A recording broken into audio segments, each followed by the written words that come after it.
In late October, when the last of the corn had turned brown and brittle, the fields around Dry Creek took on a strange stillness. The air smelled of soil and smoke, the kind that came from old barns burning wood to keep out the chill. People in town didn't like to linger past sundown, not with the stories that had grown like weeds over generations. They said that every autumn, when the moon came full and the wind turned from the north, scarecrows appeared overnight in the harvested fields. Each one stood where someone had vanished the year before. One for every missing soul. Dry Creek was the sort of place you could miss if you blinked on the highway. A gas station, a diner that smelled of old grease, a handful of houses with paint peeled off by sun and dust. But beyond town, the land stretched wide and flat, fenced by rusted wire and dotted with barns whose owners had long since gone broke. It was in those empty places that the scarecrows showed up, always at the edge of the light, always facing the road as if watching who came and who left. No one had ever been caught putting them there. Sheriff Wallace used to stake out the old Miller farm every October after dark, parked in his truck with a thermos of coffee. But by morning there'd always be another one, standing motionless in the mist, straw hands outstretched, the smell of damp earth thick around it. He quit after 3 years. Said he'd rather take his chances with the drunks at the tavern than spend another night out there alone. Most folks laughed off the talk, said it was just kids playing pranks or ranchers keeping the crows out of what was left of their crops. But I'd lived in Dry Creek all my life, and I'd seen things that didn't fit any ordinary explanation. My name's Tom, and my family owned land out past County Road 9. About 50 acres of dead soil and half a barn. I came back to the farm after my dad passed, mostly because there was nowhere else to go. I'd been gone 10 years and Dry Creek hadn't changed a bit. Maybe that's what bothered me most. It was like time didn't move right there. The first scarecrow of that season showed up 2 days after I came back. I saw it early one morning while walking the fence line. The field was empty the night before, but now there it stood. A tall figure in a torn denim shirt and a burlap sack tied around its head with twine. I remember the way the wind made its sleeves flutter like breathing. I figured some local kid must have put it there as a joke. But when I got closer, I noticed the boots. They weren't stuffed with straw. They were real old leather, caked with dried mud and cracked from years of wear. My father's boots. I tried to tell myself someone had stolen them from the shed, but the way they were sunk into the ground made my skin crawl. The earth around the base was disturbed, like someone had dug and refilled it. I didn't stick around long enough to check. I went back to the house, locked the doors, and didn't go outside till morning. That night I heard the wind howling across the fields, a low moaning sound that rose and fell like something alive. I couldn't sleep. Around midnight I got up to pour myself a drink and noticed a dim orange light flickering through the window. I stepped out on the porch and saw it. Lanterns, maybe a dozen of them, moving slowly through the field toward the scarecrow. Figures walked behind them, shadows against the tall cornstalks, their outlines strange and stiff. I called out, but the sound died in my throat. The air had gone cold enough to bite. They stopped near the scarecrow, circled it, and then one by one their lights went out. The field was dark again. I stayed there on the porch for an hour before going back in. When I woke the next morning, the scarecrow was gone. In its place, the soil had sunk a few inches, forming a shallow depression, as if something had been taken out or buried deeper. I went into town that afternoon. The diner was half full the way it always was, with old men hunched over coffee cups and farmers talking weather. When I mentioned what I'd seen, everyone went quiet. Old Mrs. Jarrett, who'd been there longer than anyone, said softly, "They've come again." When I asked what she meant, she told me about the harvesters. "They ain't men," she said. "Never were. My granddaddy said they come up from the ground when the corn's cut and the soil's hungry. Take what's owed. They mark their work with the scarecrows so the land remembers who fed it." I laughed, but she didn't smile. "You can laugh, Tom, but your daddy knew. That's why he never plowed that backfield after dark. Some debts don't get forgotten." I wanted to think it was just old superstition, but the look in her eyes made me uneasy. That night I drove out to the edge of town where the Miller farm used to be. It had been abandoned for years, but the gate was open. I parked by the fence and shone my flashlight across the field. There were 5 scarecrows standing in a line, each one different. One in a red plaid shirt, one in coveralls, one with a hat pulled low. They were all facing east toward the highway. The ground beneath them looked freshly turned. I took a step closer and caught a smell that made my stomach twist. Decay, faint but unmistakable. I turned back fast and nearly ran to my truck. As I started the engine, I glanced once more through the headlights. One of the scarecrows had its head tilted just slightly in my direction. I told myself it was the wind. It had to be. Over the next week, the disappearances began. First was a drifter passing through, last seen walking the road near the creek. Then a ranch hand who didn't show up for work. Then a teenage girl whose truck was found idling by the bridge, driver's door open. No sign of her. The sheriff organized searches, but they found nothing. No footprints, no tire tracks, just fields that looked freshly plowed in places where nothing should have been touched. Each morning after a disappearance, a new scarecrow appeared somewhere in the fields. No one went near them anymore. People just watched from the road, muttering prayers, pretending they didn't see the way the clothes sometimes changed, how they matched what the missing had been wearing last. On the 10th night, I woke to scratching at the back door. I thought it was a stray dog until I heard the whispering, faint like corn husks brushing together. I grabbed the shotgun and stepped out onto the porch. The air was still, no wind, no sound but my own breathing. Then I saw the lanterns again flickering through the mist. Figures were moving toward the house from the field, slow and deliberate.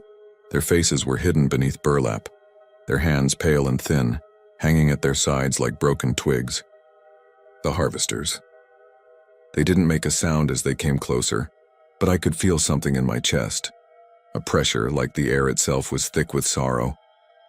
I fired once into the air. The echo rolled across the field, but they didn't stop. The closer they came, the clearer I could see the stains on their clothes, dark, dried, almost black. I turned and ran inside, slammed the door and locked it, but the whispering kept going, just outside the walls. It sounded like my father's voice. "Come back to the field, son. You left the harvest unfinished." The next morning, I found boot prints in the dirt all around the house. Deep ones, too deep for straw-stuffed legs. I packed what I could and drove out of Dry Creek before sundown, heading north until the fields turned to forest and the smell of dust faded. I never went back. That was 10 years ago. Last week I got a letter in the mail with no return address. Inside was a photograph. It showed a field at dusk, rows of brown corn and a line of scarecrows standing shoulder to shoulder. In the middle there was one wearing a torn flannel shirt I hadn't seen in years. Mine. Beneath it, scrawled in mud-colored ink, were 4 words: "The harvest isn't over." Red Hollow isn't on most maps anymore. It used to be a small oil town tucked between the scrub plains and mesquite trees of West Texas. A speck of life where the sky was too big and the ground too stubborn to grow anything. The wells dried up in the 70s, the jobs left and the people followed. But if you take the old farm-to-market road past the weather-beaten sign that barely hangs on one chain, you'll still find the remnants of it: cracked asphalt, the husk of a diner, a sagging post office, and a single gas station that seems too stubborn to rot. Locals from nearby towns say that at exactly 9:03 every night, if you park near the old Red Hollow Gas and Service and turn your radio dial to 97.6, you'll hear a broadcast. The voice announces the local news as if the town never died. The reports talk about people who no longer exist: births, harvest fairs, high school games, and then, right before the static takes over, the announcer says a name. The first time someone hears it, it's almost always their own.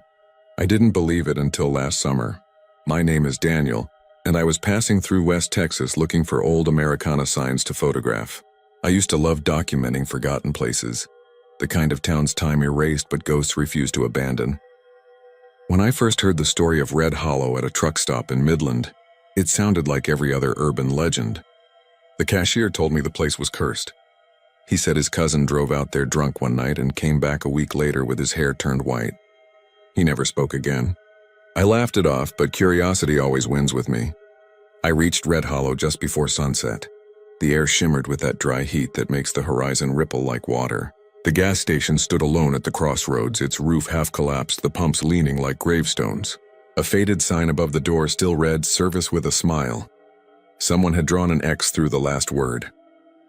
The windows were black with grime, and the glass door was covered in stickers that had peeled down to colorless ghosts. The air smelled like dust and iron. It was the kind of smell that reminded me of blood, even though there wasn't any. I set up my camera and took a few shots as the sun dropped behind the mesquite. The whole world seemed to quiet at once. Even the insects went still. I sat in my car with the radio on, waiting. When the clock on my dashboard hit 9:03, the static changed. At first it was faint, just a low hum like a signal buried under snow. Then a man's voice came through, warm and steady, like those old AM newscasters from the 50s. "Good evening, folks of Red Hollow," he said. "It's another fine night here in our little corner of Texas. Let's take a look at what's happening around town." My breath caught. He went on to describe things that couldn't be true anymore. A church bake sale, a movie playing at the local theater, the Red Hollow Rattlers winning their home game. His tone was cheerful but strangely detached, like he was reading the script of a dream. I checked the frequency again, 97.6, and watched the radio needle shake slightly, though my car wasn't moving. The broadcast ended with a pause, and then the voice said, "And to our late-night listener parked out front, good to have you back, Daniel." The static swallowed everything. I froze, my hand trembled on the dial. My car keys were still in the ignition, and yet for a moment I couldn't move. My mind told me there had to be an explanation. A prank signal, maybe a pirate broadcast. I'd used my real name earlier that day while asking directions at a gas station. Maybe someone overheard. That had to be it. Still, the rational part of my brain didn't stop the chill that crept up my arms. I started the car and pulled away fast. The night swallowed the town behind me, but the sound didn't stop. The static followed me, faint at first, then louder, crawling from the speakers even when I turned the volume down. When I finally hit the highway, it cut out as suddenly as it began.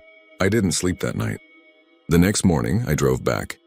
The gas station looked even worse in daylight. The door hung loose. The floor was caked in dust and old receipts, and the shelves were empty except for a row of cracked soda bottles. In the back, I found a room that must have been the owner's office. There was a desk, a rusted fan, and an old radio set, the kind with glowing tubes and dials as big as your palm. A microphone sat beside it, and a half-empty coffee cup that had fused with the wood from years of decay. There were papers scattered across the floor, handwritten scripts, dated from 1979. Every page was labeled Red Hollow Evening Broadcast. The last sheet stopped mid-sentence. "Good evening, folks. Strange weather tonight. They say the static's getting louder. Maybe it's..." and then nothing. That's when I heard the radio click on. It wasn't mine. It was the one on the desk. The tubes inside flickered red, humming softly. The air felt thick and a faint vibration rose through the floorboards like a heartbeat. "Good evening, Daniel," the voice said. "You came back." I turned and ran. The door slammed shut before I could reach it. The static grew louder, the whole building trembling with it. Through the noise I heard faint whispers, not from the radio but from the walls themselves. Dozens of voices, maybe hundreds, blending together, saying things I couldn't make out. I pressed my hands to my ears, but they were inside my head now, layered beneath the static, beneath the heartbeat hum. Then the voice returned, calm as ever. "You shouldn't have left," it said. "You still have a report to give." The room filled with the smell of ozone and dust. The radio crackled, and I saw my reflection in the cracked glass of the tube. Only it wasn't me. It was a man in a suit, eyes hollow, speaking into a microphone. The same voice I'd heard the night before. The next thing I remember is waking up in my car. The sun was high and my watch read 3:10 in the afternoon. My throat was dry and there was a dark stain on my sleeve that looked like rust. I turned the key. The radio came to life immediately, even though I hadn't touched it. A woman's voice spoke this time, steady and clear. "Good evening, folks of Red Hollow. Tonight, we welcome a new broadcaster to the team. Daniel will be joining us with the nightly report." Static, then silence. I drove straight out of Red Hollow faster than I should have. I didn't stop until I saw other cars again. But no matter how far I went, that faint hum stayed behind the music, just low enough to make me doubt it. That was 3 weeks ago. Every night since, at exactly 9:03, my radio turns on by itself. No matter the station, no matter if the car is off, the voice starts calm, friendly, familiar. It talks about Red Hollow, about the weather, about the people, and then it says my name. Last night, though, it changed. It said, "Coming up next, a special report live from the scene. Daniel, if you can hear us, step outside and tell them what you see." When I looked out my window, the horizon was red. The same red as rust, the same red as the light that glowed behind that radio glass. The hum is louder tonight and the air smells like rain and old metal. I think the signal's getting closer. And I think when it finally reaches me, it won't be just my name the voice knows. It'll be yours too. On On Highway 287, between the dry breath of Wichita Falls and the endless flat stretch toward Bowie, there's a sign that shouldn't still be standing. It's rusted, slanted, and half-eaten by kudzu. It reads, Lakeview Motel 1 mile ahead. There's no lake in sight, just pale dirt and dying mesquite trees. But if you drive long enough through that emptiness, you'll see the place. A single-story strip of cracked stucco and faded red doors sitting beneath a flickering neon vacancy sign that hums like an insect. That's the motel at mile marker 19.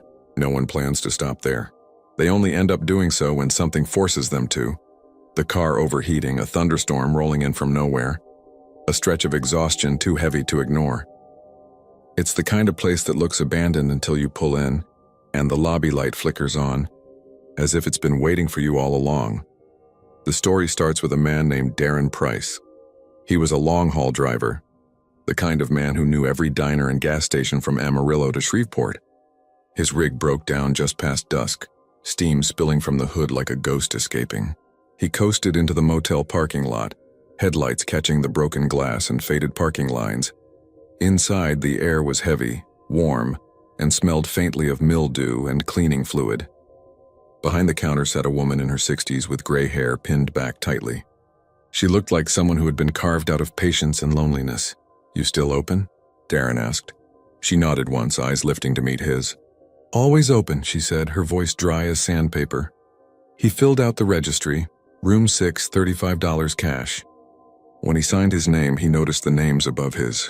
They didn't look right. The penmanship was old-fashioned, elegant, the kind you'd see on war letters. The most recent entry above his was dated October 3, 1964. He pointed at it, half smiling. "You got yourself a collector's item here.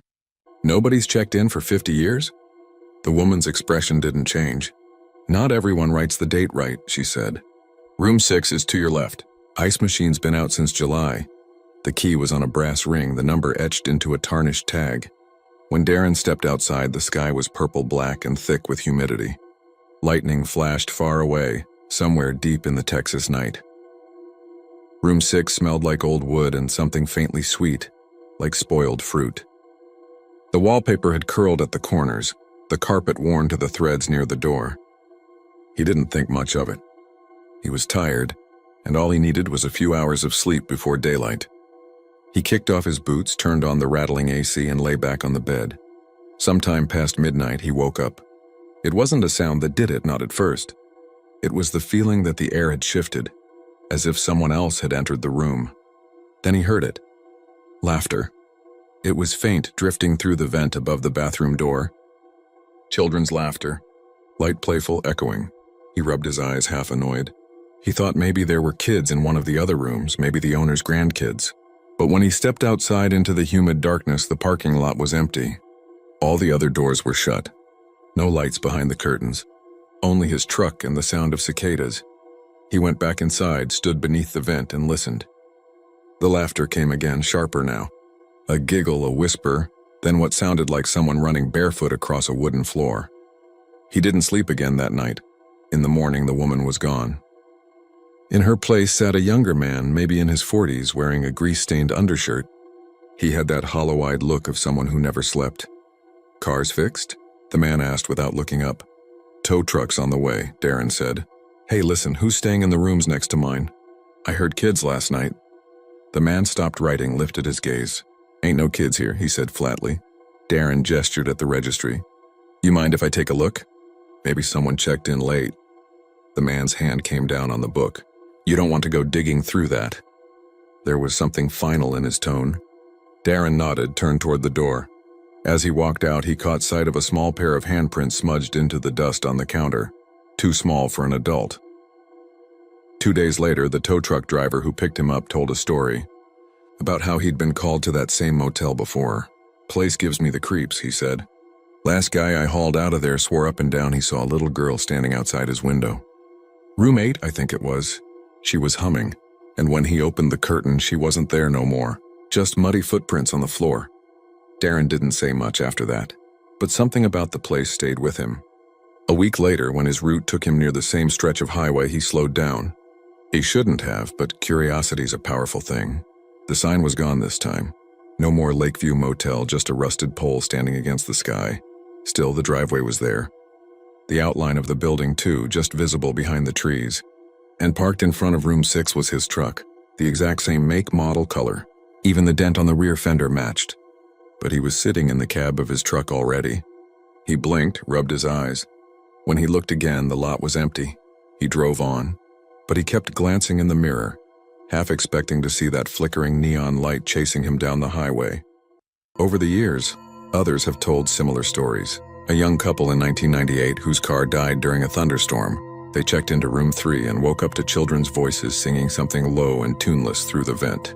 When the man opened the register the next morning, he found their own names written inside, along with the date of their deaths.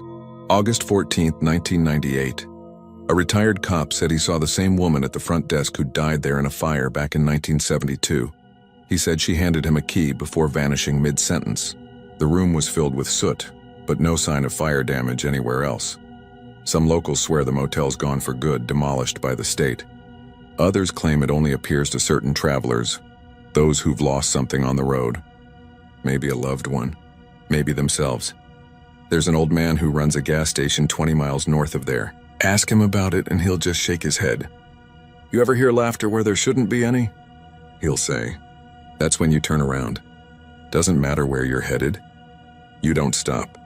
Not there.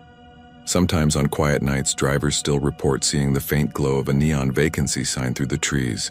They say if you pull off the road and follow it, there's nothing there but cracked asphalt and weeds. But if you listen closely, the wind carries something faint and high, like the sound of children laughing through a long, rusted vent. And if you're unlucky enough to step inside, you'll find the registry book still open on the counter, waiting. All the names are written in that same looping hand, and the last line is always blank, as if it's waiting for yours.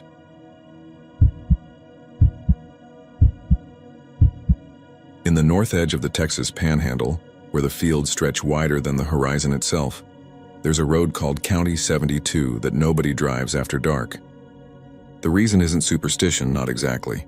It's the farmhouse sitting at the end of that road, a white 2-story with green shutters and a wraparound porch that faces nothing but wheat and sky. It's called the Renfield place, though no one's lived there since 1963. People say the wind doesn't touch it. And in the Panhandle, that's like saying the sun doesn't rise. The prairie is alive with air here.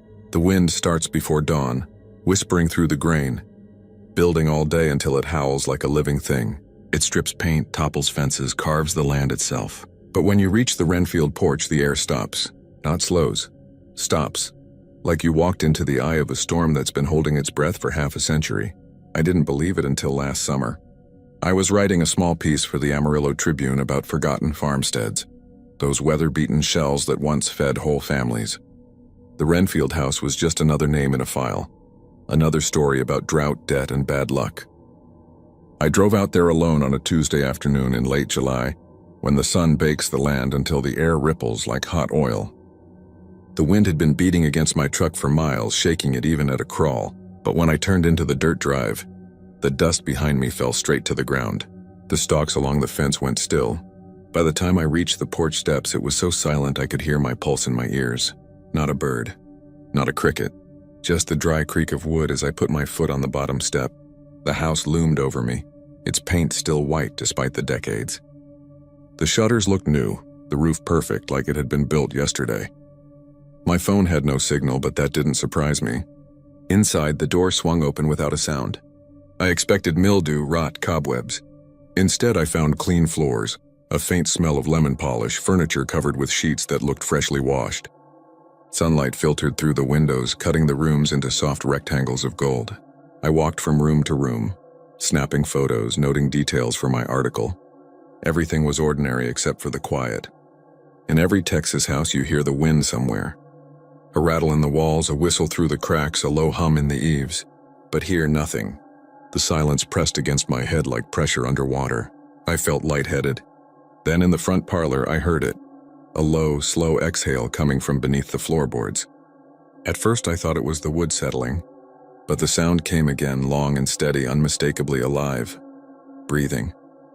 I crouched, pressed my ear to the floor. Something was moving down there, something vast and patient, its breath deep as the land itself. When I stood, my knees were shaking. I went outside for air, but the world was still dead quiet. I walked the perimeter, circling the house. There were no cellar doors, no vents, no sign of a basement. When I got back to the porch, the boards seemed to pulse under my boots faintly, like a heartbeat in wood. I should have left then. I wanted to. But a part of me, the reporter part, kept whispering that it was a story. A strange one, sure, but a story. So I went back in. Upstairs, the air was cooler, almost damp. There were 3 bedrooms, all furnished, all dustless. The master bedroom faced the fields. The bed was neatly made, though the sheets had yellowed slightly with time. On the dresser sat a framed photo of a man, woman, and child. The man's face was weathered, the woman's smile small and tense, the boy's eyes oddly blank like he'd been caught mid-blink. As I leaned closer, the frame rattled slightly. I thought it was my movement until I realized there was no wind, not even a breath. Then the photo slid a fraction of an inch across the dresser top, by itself. I grabbed my bag, muttering to myself, half laughing in that nervous way you do when your brain's fighting logic. I turned to leave, but from downstairs came the sound of footsteps. Slow, deliberate, too heavy to be settling wood, the kind of tread that sinks boards, that carries weight and intention. I froze on the stairs. The steps moved through the front hall, then stopped below me. I called out, "Hello?" My voice sounded thin and wrong. The house exhaled again, long and low. The floorboards beneath my feet flexed as if something enormous was shifting underneath them. I ran. Out the front door, across the dead-still yard to the truck. I fumbled the keys twice before the engine caught. As soon as I left the driveway, the wind came back, slamming against the truck like a physical thing. The fields bent, the wheat screamed. I didn't look in the rearview mirror until I hit the highway. When I did, the house was already a speck against the horizon, but I swear I saw something pale standing on the porch watching me go. That should have been the end of it. But the photos I took didn't come out. Every shot inside the house was blank, washed in a soft white glow like fog. The only clear picture was the first one of the front porch. If you zoom in, there's something behind the screen door, just a blur at first glance. But when you sharpen it, you can see a shape. Something like a human face pressed against the mesh, mouth open, eyes hollow. I tried to forget it. Wrote the article anyway, leaving out the strange parts, filed it as Local Landmark Defies Time. It ran on page 4. 2 weeks later, my editor asked me to cover a missing person story, some drifter who vanished near County 72. When I saw the map, my stomach turned. The last place he'd been seen was right by the Renfield property. They found his truck, door open, keys in the ignition as if he'd stepped out for a second. The police said it was probably heat stroke or a rattlesnake bite. But the radio in the truck was still on, and the tape inside was recording. They played it back for us at the station. There was nothing for the first 2 minutes, just dead air. Then the sound of wind dying out, sudden and absolute. After that, a voice, barely a whisper but clear as breath against glass. It said, "Help me. It's under the floor." Then came a deep, wet inhale and the tape cut off. The sheriff sealed the property after that. Said it was unsafe, structurally compromised. But every few months, someone new goes missing out that way. A prospector, a hiker, a group of teens. The old-timers say the house was built over a sinkhole that never stopped growing. A pit that swallowed the earth itself. Some say it's not a hole at all, but something that breathes. Something that learned the rhythm of the wind and waits for anything foolish enough to listen. I still dream about it. In the dream, I'm standing on that porch again, and the air is so still it feels like I'm inside a lung that's forgotten how to exhale. When I wake, my house is quiet. Too quiet. Sometimes, just before dawn, I think I hear it again. The low, steady sound of something breathing deep beneath the floorboards. And when the wind outside stops all at once, I lie still and don't move a muscle.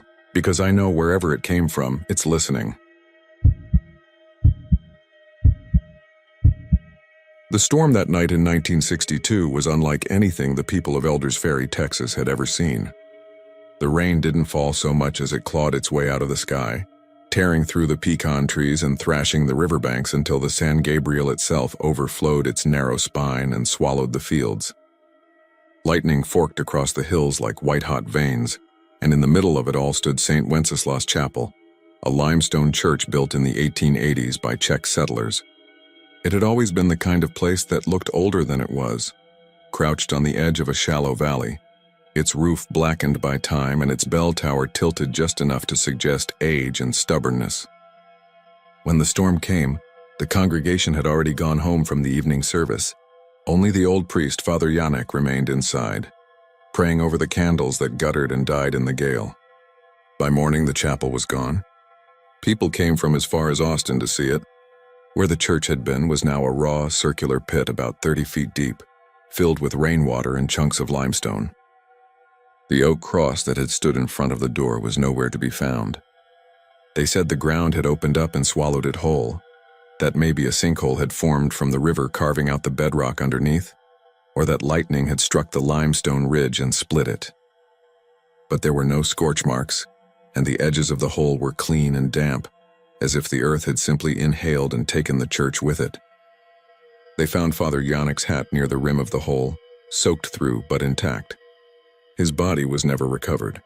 Within a week, the town sealed the area off with wooden fencing and filled the hole with dirt, claiming it unsafe. They planted mesquite trees and posted signs that said trespassing prohibited. By winter, it looked as though the church had never existed. For 40 years, people told stories about that place. Teenagers dared each other to jump the fence and dig for relics. Some swore you could still hear the bell ringing on stormy nights, muffled and far away, like a heartbeat buried under the soil. But time has a way of dulling even the strangest memories. The storm of '62 became a local legend, and then a ghost story, and finally a footnote in the county library. Until the drought came. In the summer of 2003, Texas baked under weeks of heat that cracked the ground into spiderwebs. Lakes shriveled into mud. The San Gabriel receded to a trickle, and the mesquite trees around the old chapel site turned brown and brittle. By August, the dirt had split so wide you could see into the ground. One morning, a rancher named Doyle Turner was driving along County Road 74 when he saw something pale rising out of the dust near the tree line. He thought it was a boulder at first, but when he pulled over and walked closer, he realized it was the top of a steeple, split open by time, the weather vane still pointing east. The drought had bled the land dry, and what it gave back was the steeple of St. Wenceslas, half buried but unmistakable. Word spread fast.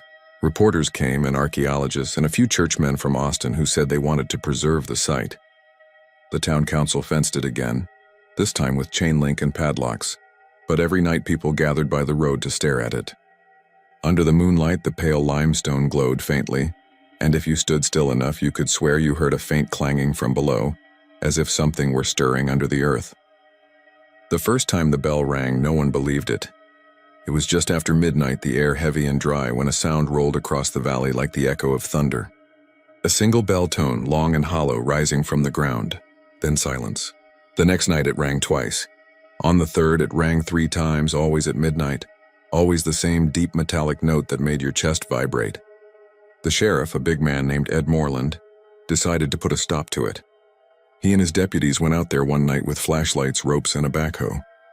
They dug around the steeple until they hit limestone blocks, still held together with mortar. The ground smelled of damp stone and something else, something sour. When they shone their lights into a gap between the rocks, the beam caught something glinting, a cross of tarnished brass half sunk in the dirt. And then the bell rang again right above them, though the steeple was still and the air was dead calm. It rang so close that Ed dropped his light and fell backward into the dust. The next morning, he boarded the site up and ordered everyone to stay away. But people don't listen.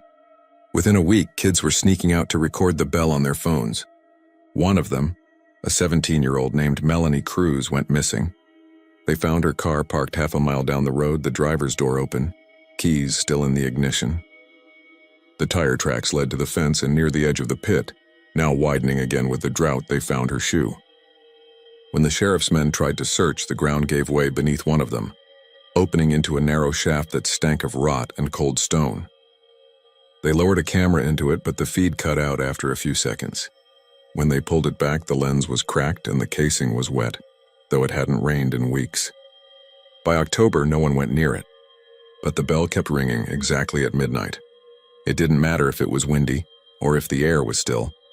It rang and rang, slow and patient, and the town began to feel it, like a sickness in the air. Dogs wouldn't go outside. The water from the wells started tasting metallic. Some said their clocks stopped at 12. The pastor of the Baptist church across town claimed he saw Father Yannick standing by the old site one night, face pale, cassock fluttering though there was no wind. When he approached, the figure turned and walked into the dirt, disappearing without a trace. A few months later, the drought finally broke. The rain came hard and fast, flooding the valley again. By dawn, the steeple was gone, swallowed for the second time. The bell didn't ring that night or the next. Elder's Ferry tried to move on. The road was rerouted, the land declared unstable. People stopped talking about it. But last summer, when the heat returned and the river dried to its bones again, the ranchers started hearing it once more, the faint clang of a bell somewhere deep beneath the fields. Steady as a heartbeat, counting down the hours to midnight. They say if you drive down that road now, the one that used to run past the old church ground, and you pull over just before the bridge, you can still see the faint outline of the steeple under the cracked earth. And if you stay until midnight, if you wait in the silence long enough, you'll hear it too. One hollow toll rising from the deep, calling to something that was buried and never meant to come back. In Fremont, Texas, there's a water tower that leans slightly to the left like it's tired of standing after all these years. The town's mostly gone now. Just a handful of houses swallowed by weeds, a rusted diner sign creaking in the wind, and the old elementary school with its windows gaping open like hollow eyes. But the tower still stands just outside the town limits on a patch of dried earth. If you press your ear to its side, you can hear it, a soft, steady thump, faint but unmistakable, like a heart still beating somewhere deep inside the metal belly of that forgotten tank. People say it started after the summer of 1986, the year little Carrie Dorsey disappeared. She was 7, red hair, missing front teeth, always barefoot. Her father worked at the mill before it shut down, and her mother kept house, though everyone knew she drank herself numb most nights. One evening, just after sundown, Carrie wandered off. They said she'd gone chasing fireflies toward the tower, carrying a jar with a hole-punched lid and singing to herself. She never came back. The search went on for weeks. Dogs, volunteers, even the sheriff from over in Duncanville came out. They dragged the pond, combed the woods, checked every crawl space and cellar. Nothing. All they found was her shoe, pink canvas with a little blue star on the side, lying in the dirt near the base of the tower. And a child's dress caught high up in the railing where the wind had tangled it. Folks figured it had blown there later. Maybe she'd drowned. Maybe someone took her. But when the sheriff climbed up to cut the dress loose, he swore he heard something moving inside the tank, like splashing or crying. He quit not long after. By the 90s, Fremont was dying fast. The mill closed. The school consolidated with another district, and one by one the families left. A few stubborn souls hung on. The Grangers, who owned the gas station, and old Miss Eula, who lived across from the church. She claimed she could see a girl sitting on the tower rail some nights, legs swinging, hair glowing in the moonlight. "She hums," Eula would whisper, her eyes wide and trembling. Lord help me, she hums the same song every night. When I first heard that story, I was 17.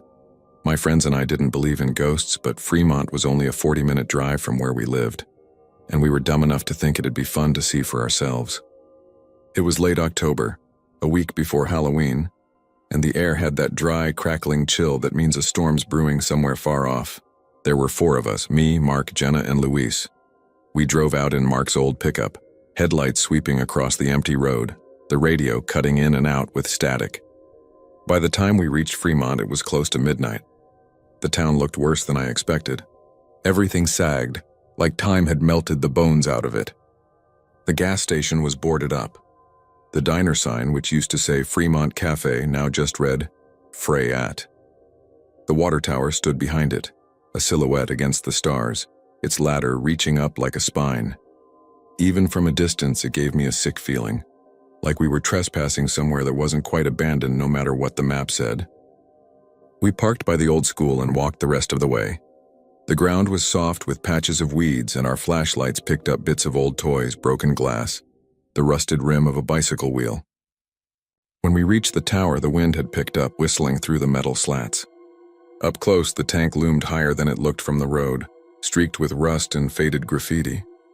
Someone had spray-painted a single word across its side years ago, help, but the letters had peeled and run so much it was hard to read.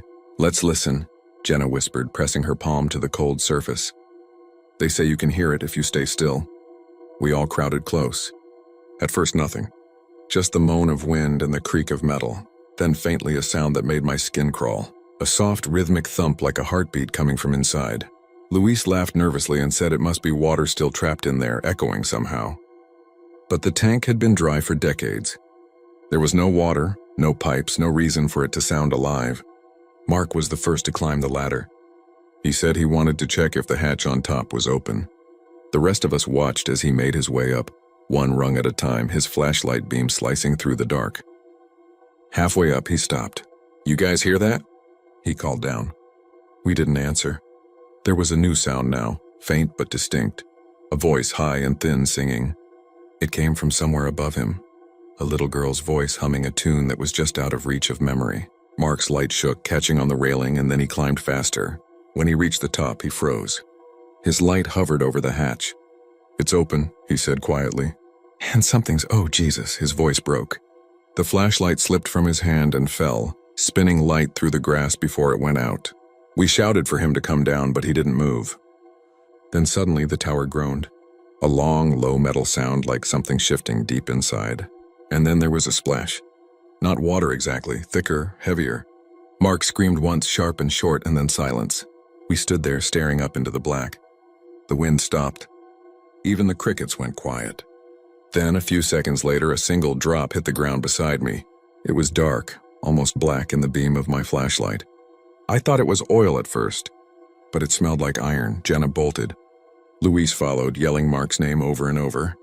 I ran after them, the image of that open hatch burning in my mind. We didn't stop until we reached the truck. By then, the air was full of that smell. Metal, rot, and something else, something sour like decay. We left Fremont behind us, tires spitting dust, and none of us said a word the whole drive home. The police went out the next day. They searched the tower, drained what little rainwater had collected in the bottom, but they never found Mark. The only thing they did find was a shoe floating near the base of the ladder. Not Mark's, a child's shoe. Pink canvas, blue star. When they pulled it out, the water inside it was warm. It's been almost 20 years since that night. Fremont's gone completely now. The roads are cracked, the house is caved in, but the tower still stands. A few months ago, I went back. I don't know why. Maybe guilt, maybe curiosity. I parked where the diner used to be and walked out across the dry grass. The wind had the same strange hum it always did there. The metal looked darker than I remembered, almost wet in places. I reached out and touched it, and there it was again. The heartbeat. Slow, steady, like someone trapped inside was still waiting to be found. When I pressed my ear to the steel, I heard something else. A whisper, faint but close, my name. Then a child's voice, clear as glass. "Come play," it said. And from the corner of my eye up near the hatch, I saw a small shape sitting on the railing. Legs swinging, hair shining like copper in the sun. For a second, I thought it was just the reflection of light. Then it smiled. The next thing I knew, I was standing at the base of the ladder, one hand on the rung. The metal was warm under my palm, pulsing like skin. I don't remember deciding to climb, but I started up anyway. Slow and trembling, the wind whispering through the bars. When I reached halfway, I heard it again. The song, soft, sweet, the same tune she sang the night she vanished. I stopped, heart hammering. The air around me felt thick, heavy with the smell of rain and rust. And then from above, a small voice giggled. I didn't look up. I just climbed back down, every muscle in my body screaming not to run, not to look. When my feet hit the ground, I backed away until I reached the truck. I swear I saw her watching me, head tilted, eyes black as the space inside that tank. As I drove off, I looked in the mirror one last time. The tower stood against the fading sky, and for a moment I could have sworn it was breathing. They say if you go there now and press your ear to the metal, you can still hear it. The heartbeat. Sometimes two, faint but distinct, beating together. And if you stay long enough, if you listen close, you might hear a child laughing. Or calling your name.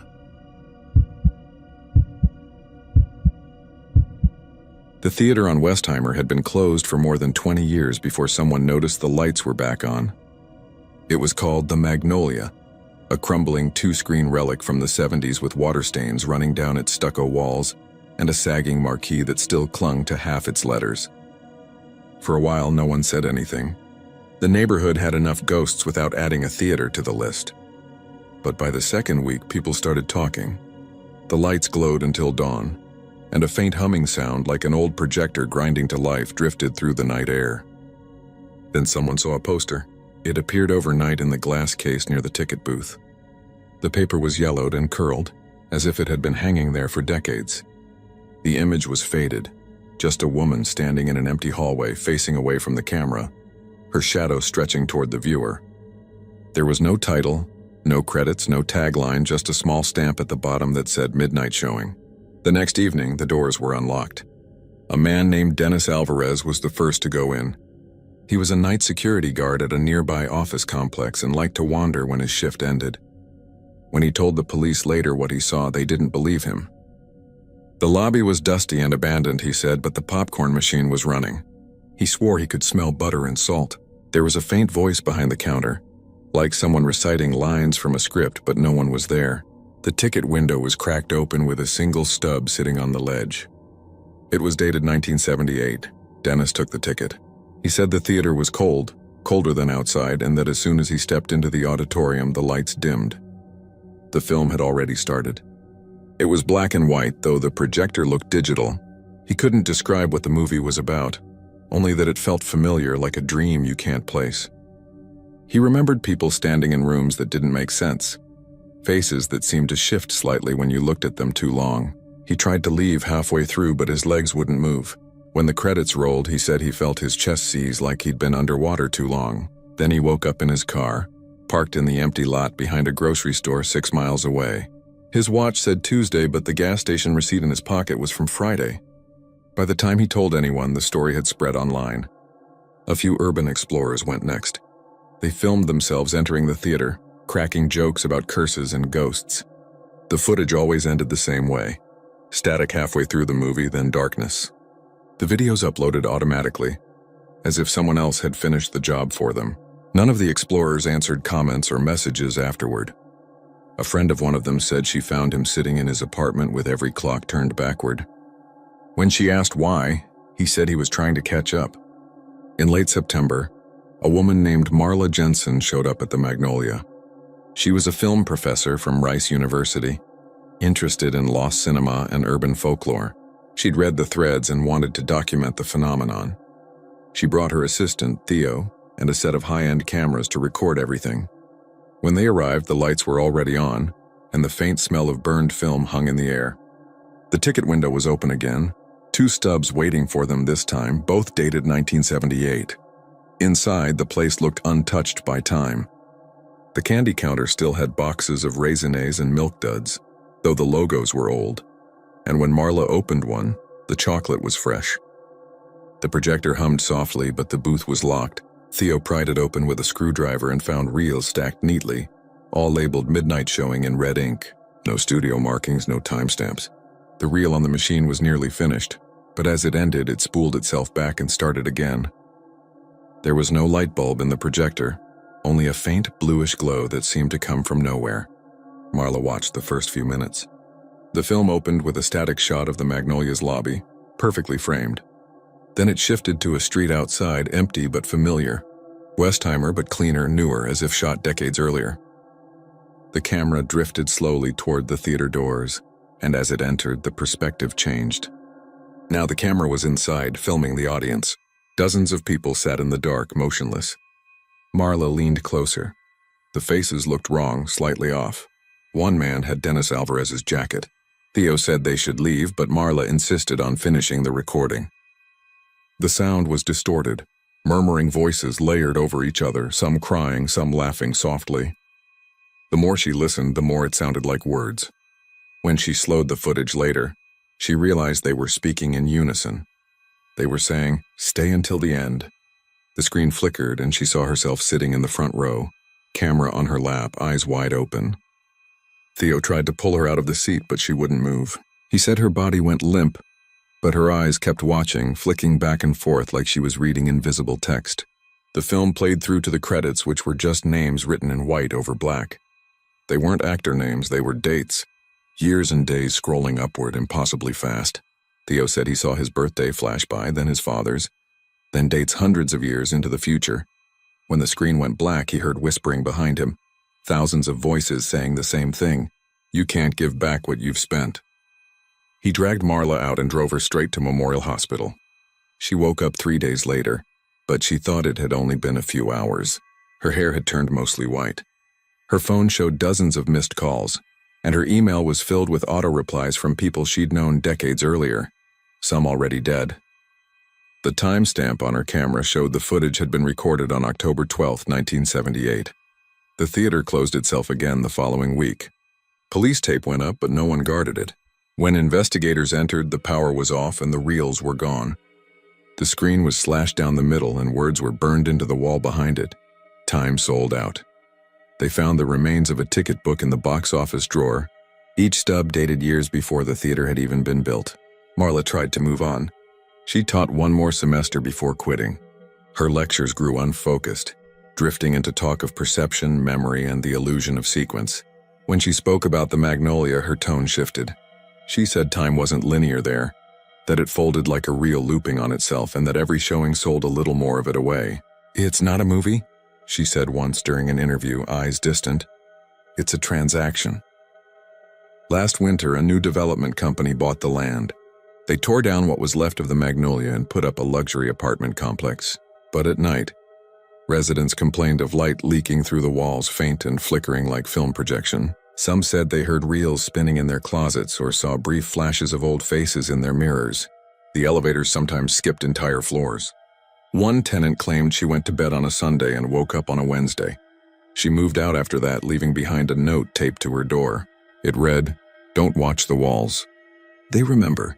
No official record of a movie called Midnight Showing exists. No production company, no cast list, nothing. Yet sometimes when you scroll through streaming sites late at night, an unlisted film appears for a few seconds before disappearing. If you click fast enough, it plays the Magnolia's lobby, empty and silent until the screen flickers. Then you see a faint reflection in the glass doors, someone sitting alone in the front row watching you. The ranch sat on a flat stretch of land just outside of Cisco, Texas, where the grass grew in stubborn tufts and the wind carried the scent of rust and mesquite.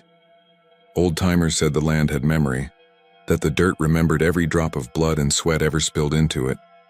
For a long time, nobody paid that much mind.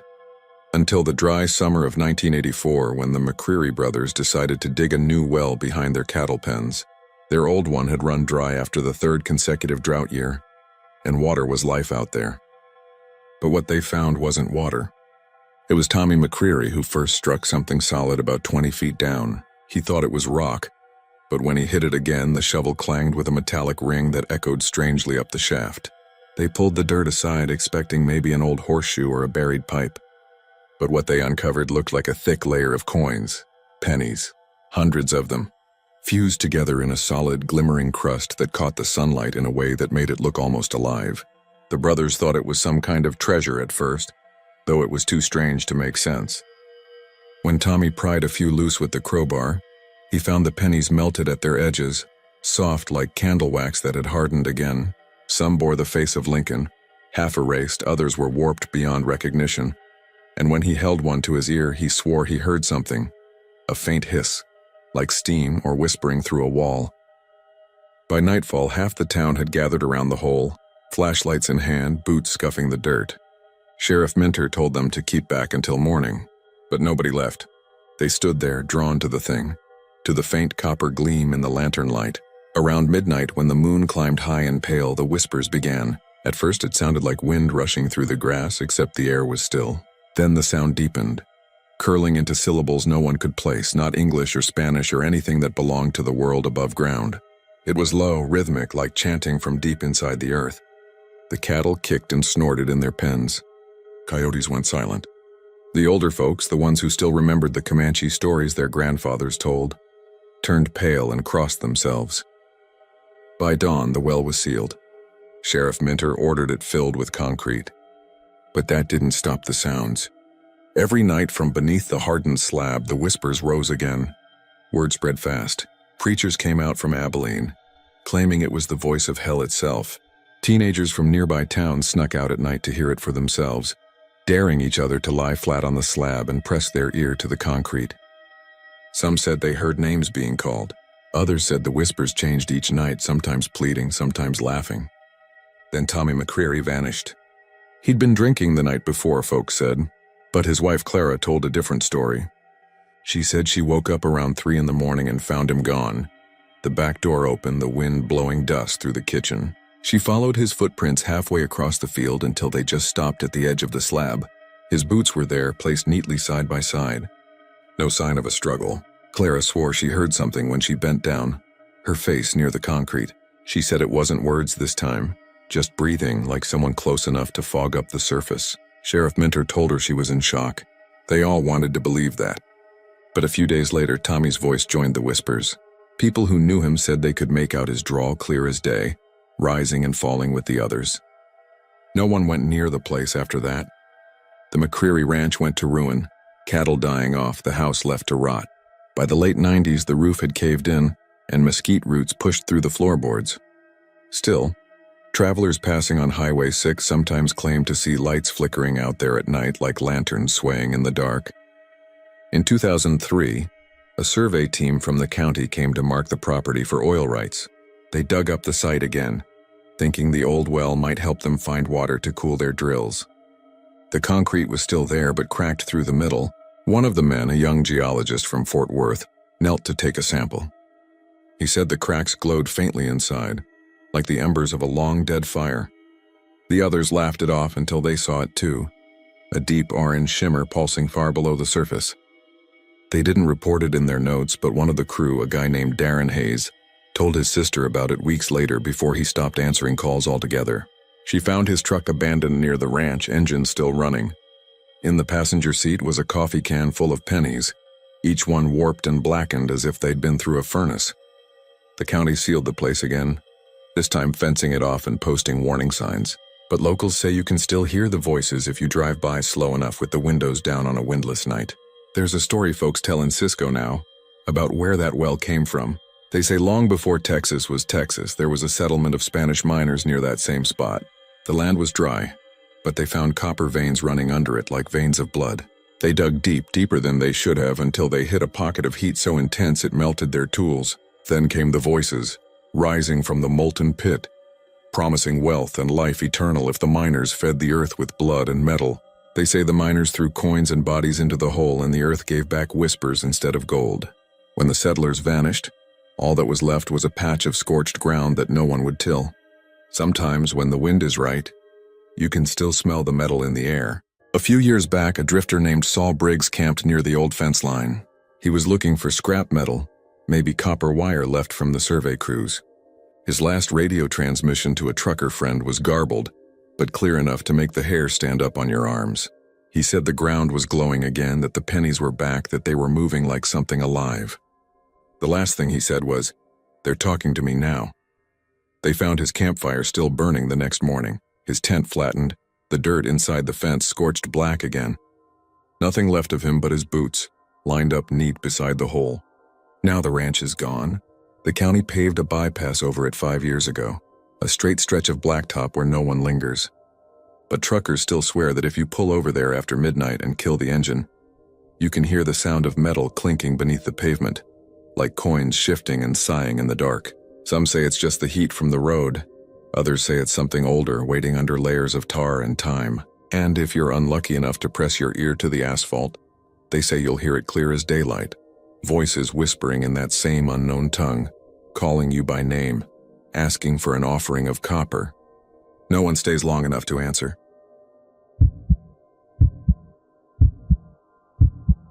The school at Shadows Bend still stands, though most folks driving down Highway 17 barely notice it anymore.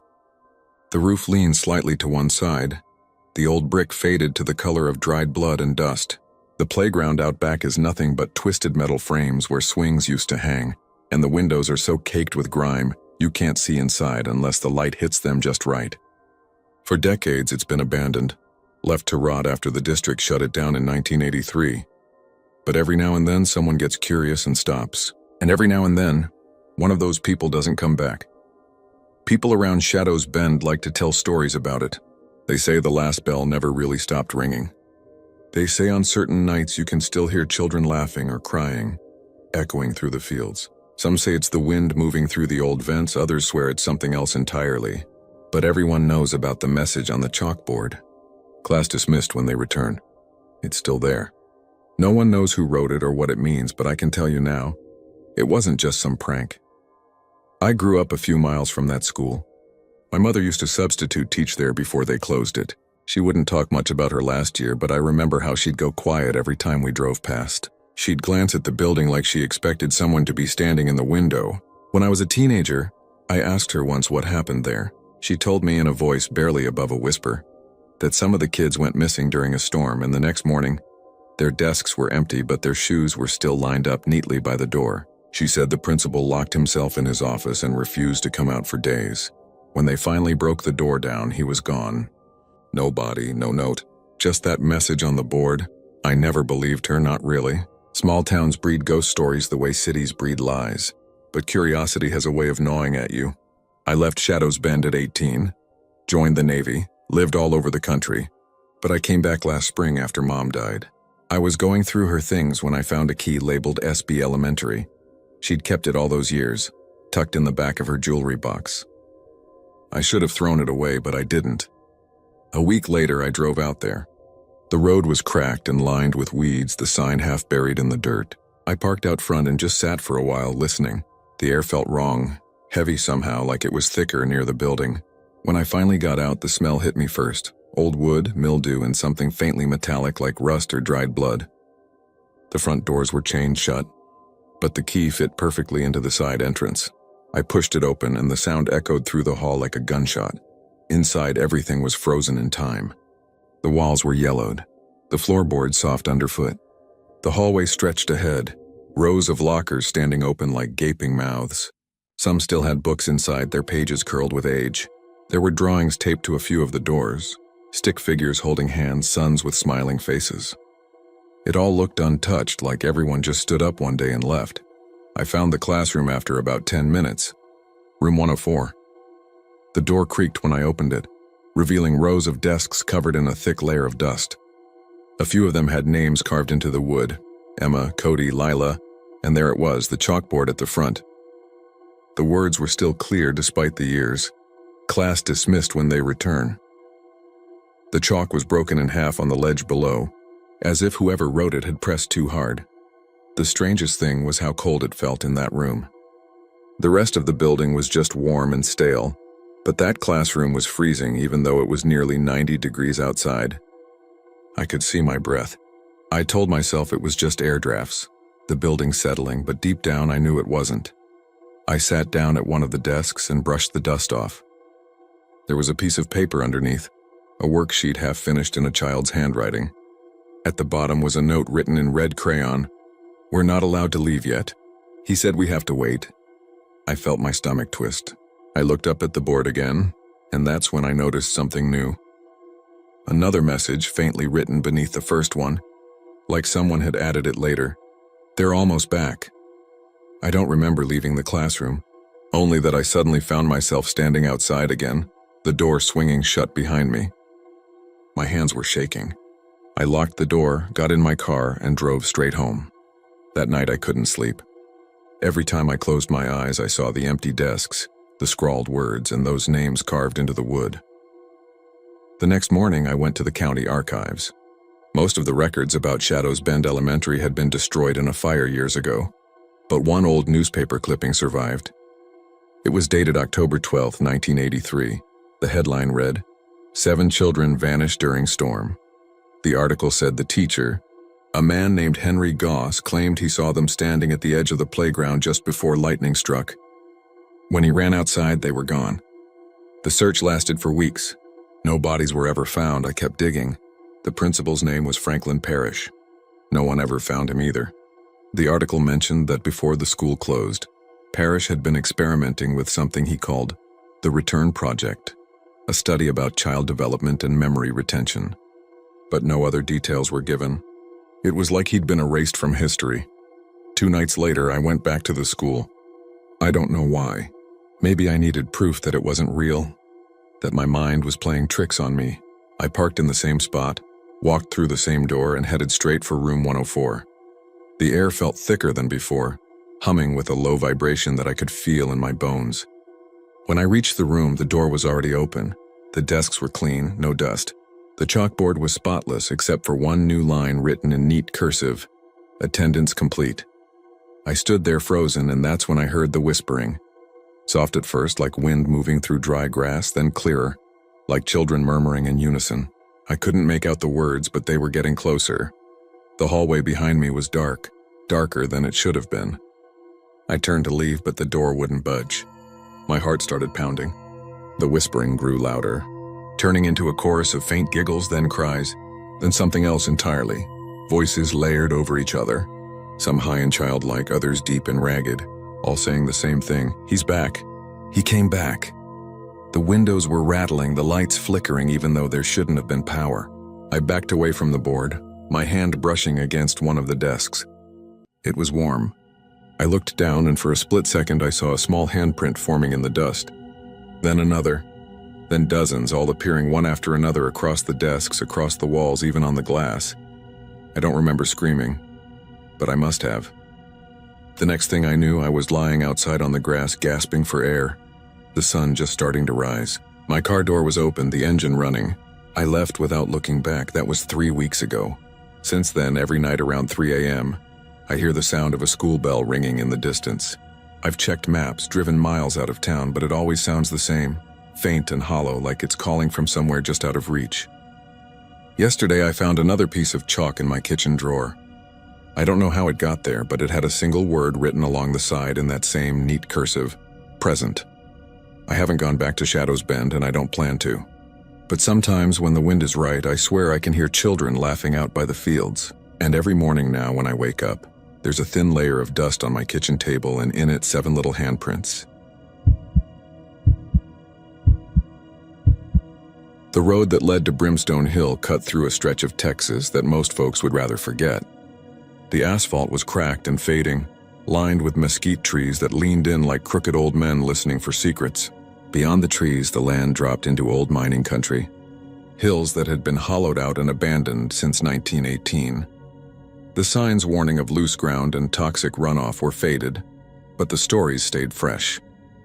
Every trucker who'd been through that stretch of Route 66 knew about the lights that rose over the hill after midnight, the strange blue glows that drifted through the mist like lanterns looking for someone. They called them the miners, the ones who never made it out. For years, people stayed clear of Brimstone Hill. Truckers took the long way around, even if it cost them an extra hour. They said the lights would follow you if you got too close, hovering above your rig until you crossed out of the valley. Some claimed their radios picked up old voices whispering in static. Others swore they saw figures in the rearview mirrors, covered in soot and blinking like they were caught between worlds. The cops said it was swamp gas or headlights bouncing off fog, but nobody believed that. Not the locals, not the drivers, and certainly not Tom Harlan, who made the mistake of stopping there one night. Tom was 43, a long-haul driver from Amarillo who'd been running freight for over 2 decades. He'd seen his share of strange things on the road, but he didn't scare easy. That was before Brimstone Hill. He'd been hauling steel beams down to San Antonio, and his GPS glitched somewhere near Canyon Ridge. The detour led him through the valley, past the sign that read, Brimstone Hill, 2 miles. It was past midnight, the air thick with humidity, the smell of oil and dust coming off the fields. His rig's headlights picked up a haze on the road ahead. He thought it was fog at first, but as he slowed down, the mist began to shimmer. The light wasn't white. It was blue, faint at first, then brighter, floating about 10 feet above the ground. He leaned forward, squinting through the windshield, and the hair on his arms rose when he realized there were more of them. 6, maybe more, drifting slowly across the hillside like will-o'-the-wisps. They pulsed faintly in rhythm like something alive. Tom pulled over near the guardrail and killed the engine. The silence hit him hard. No crickets, no wind, just the faint hum of those lights in the distance. He reached for his phone, but there was no signal.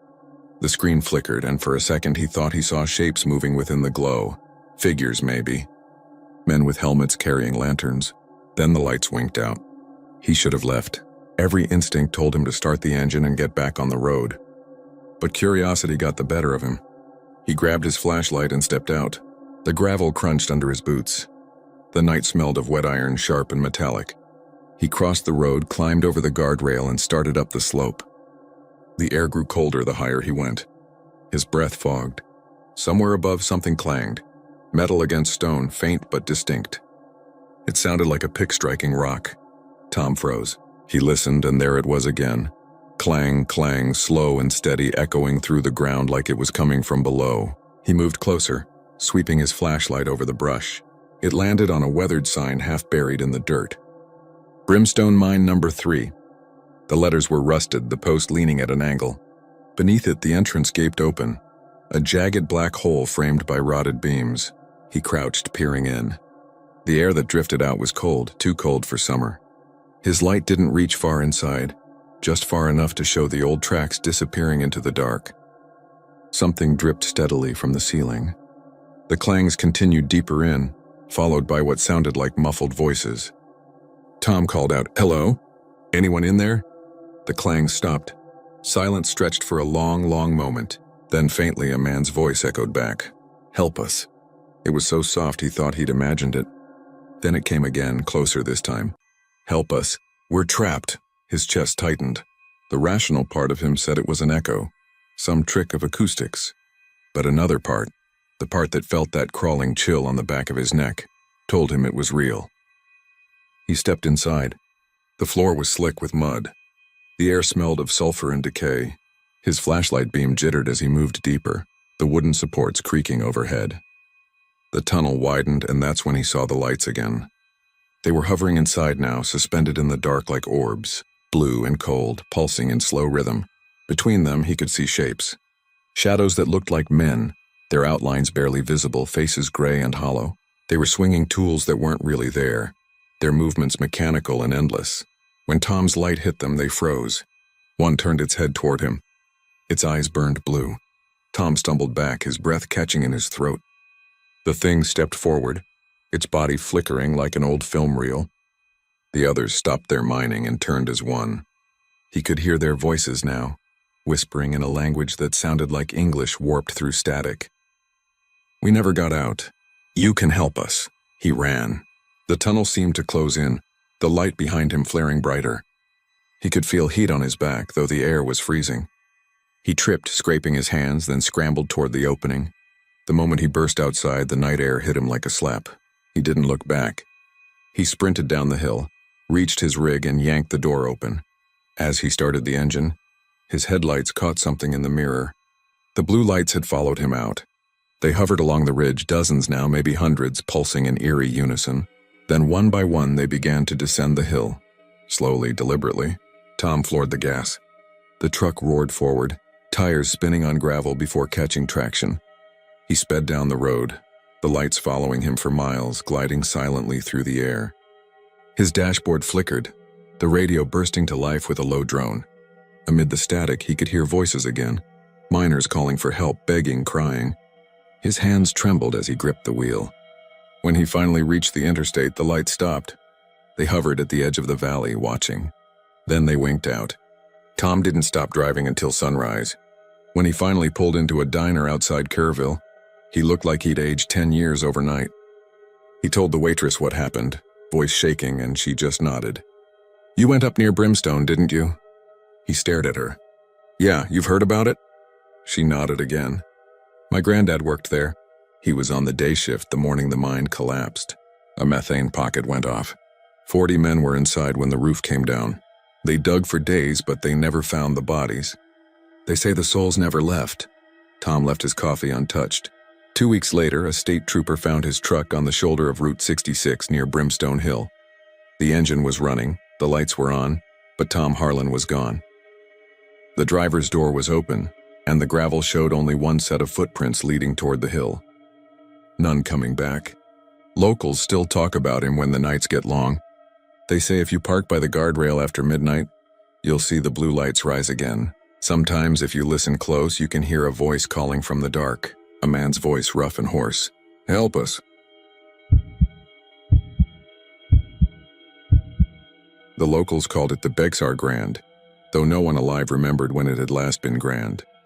It stood on the outskirts of San Antonio, where the streetlights gave up and the mesquite trees took over. A hulking, sun-faded shape surrounded by weeds and silence. Its windows were shattered long ago, its sign rusted into illegibility, and yet every full moon a light was seen in the lobby. Someone, or something, turned on the front desk lamp, and in the morning, if you were foolish enough to look, new names would be written neatly in the brittle guest book that still lay open behind the counter. Names of people who no one ever saw again. The building was supposed to have been condemned after a fire in 1974, a blaze that ate through 3 floors and left the rest blackened with smoke. 22 people were trapped in their rooms that night.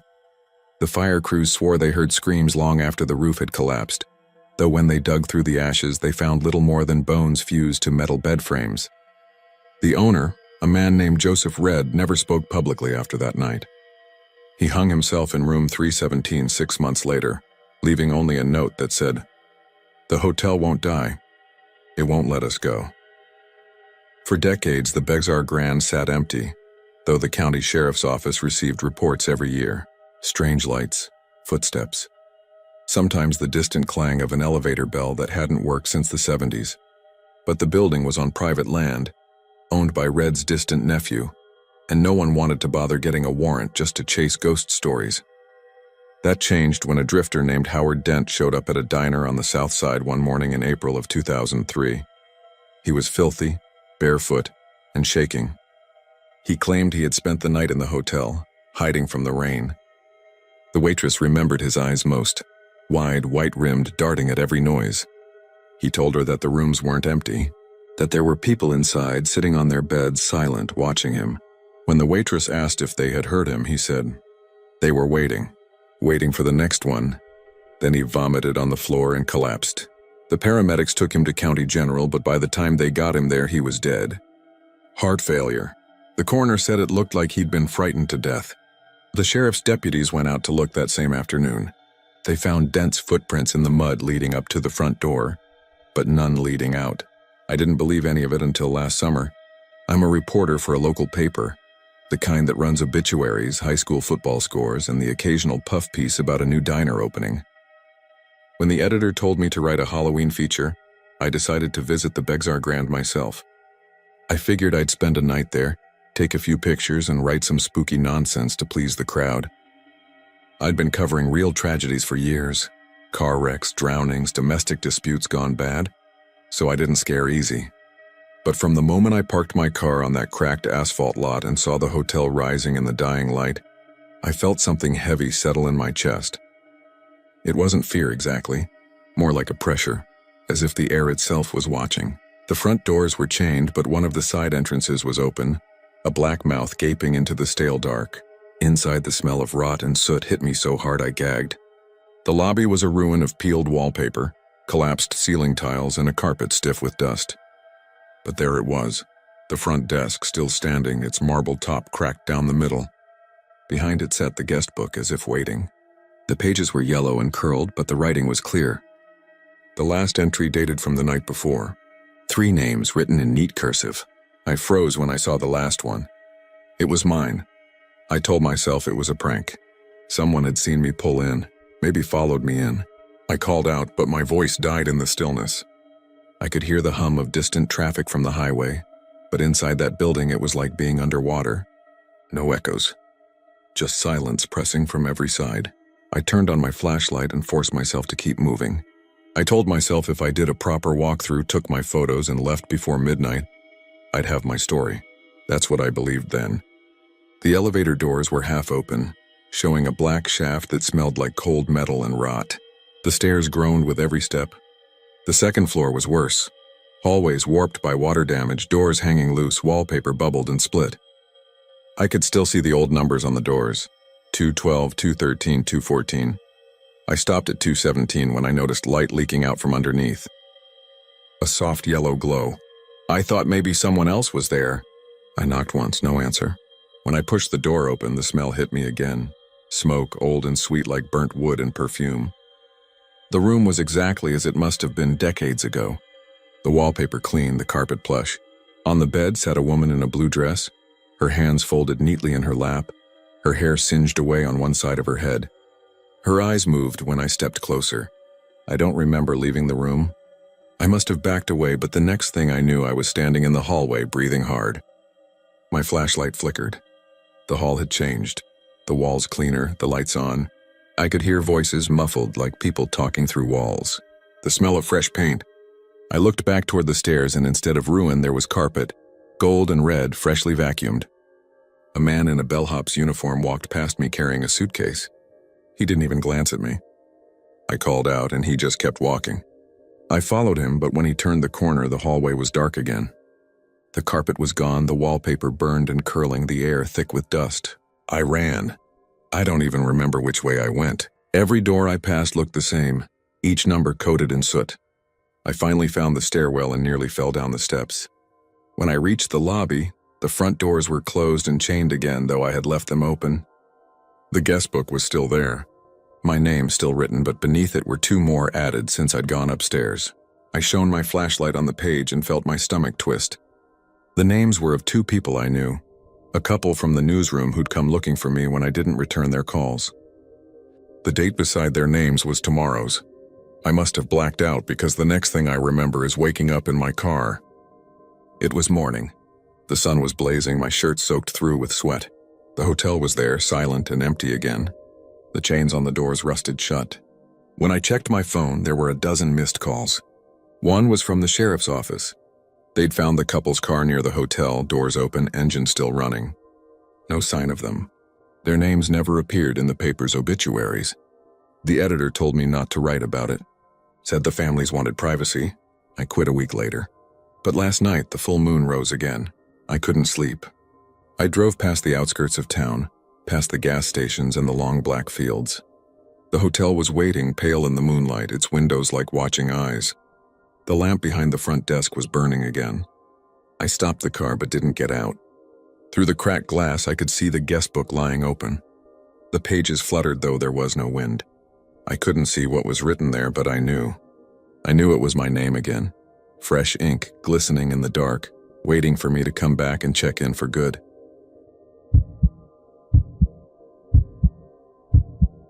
The house sat 5 miles outside of Gorman, Texas, along a county road so narrow and cracked it looked like an old scar across the land. The locals called it the Bellman Place, though no one could tell you why. The last family to live there left in 1979 after a fire gutted the barn and something, or someone, carved a spiral into every door inside the house. Folks said the spiral was a symbol, others said it was a warning. Either way, no one went near it after sundown. When I first saw it, I was a real estate surveyor out of Abilene, contracted to assess rural properties that might be eligible for state reclamation. The Bellman Place wasn't on any active list, but it showed up on a county ledger from 1912, and the state wanted to confirm it still existed. I drove out one dry October afternoon, the sun dropping low, orange and heavy as rust. The air smelled like dust and mesquite bark. The house came into view beyond a rusted gate that hung crooked on one hinge. 2 stories tall, white paint gone to gray, every window staring out like a dead eye. The first thing I noticed when I stepped inside was the silence. Not quiet like a home at rest, but a hollow, consuming silence that pressed against your ears. The air was thick with the smell of old wood and something faintly metallic, like coins in your mouth. My boots echoed across warped boards as I walked room to room, noting decay, collapsed ceilings, nests of mud daubers. Then I found the phones. They were in what must have been a parlor, all lined up on a long oak table against the far wall. 7 rotary phones, each a different color: red, green, yellow, white, black, pink, and blue. The cords snaked together in a tangled nest, yet none of them were plugged into any outlet or visible wire. I remember standing there thinking how absurd it was, like some art installation in the middle of nowhere. But the dust told another story. The table had been wiped clean recently. Someone had been here. I took out my camera and started snapping photos. The sunlight through the cracked windows caught the glass dials, making them glint faintly. I was about to move on when the black phone rang. The sound was sharp and shrill, cutting through the silence. My heart jumped hard enough that I nearly dropped the camera. It rang again, steady and insistent. I don't know why I answered it. Habit, maybe, or the human reflex to pick up what calls to you. Hello? Static at first, then a voice, young, a boy. Who is this? I cleared my throat. Who's this? This line shouldn't even be working. The boy hesitated. My name's Adam. Who are you? There was something strange in his tone, too articulate, like he was reading from a script. I started to ask where he was calling from, but he interrupted. You're in my house, he said. You shouldn't be in there yet. I felt the hair rise on my arms. What do you mean yet? He paused. You'll see. Don't touch the blue one. The line went dead. I set the receiver down slowly, listening to the silence close around me again. Every instinct screamed to get out, but curiosity has its own gravity. I checked the phones again. No sign of wiring, no junction box. I searched under the table, traced every cord, even went outside to look for a utility line, nothing. I was back at the truck when the yellow one started ringing. This time I didn't answer right away. I just stood there on the porch, staring at the open front door, the sound echoing from inside. It rang 10 times, then stopped. When I finally stepped back in, the receiver was off the hook, swinging gently as if someone had lifted it just seconds before. That night I couldn't sleep. My motel in Cisco felt colder than usual, the desert wind pressing against the windows. Around midnight, my phone buzzed with a text from an unknown number. No message, just an image. I opened it. A photo of the room I'd been in earlier that day.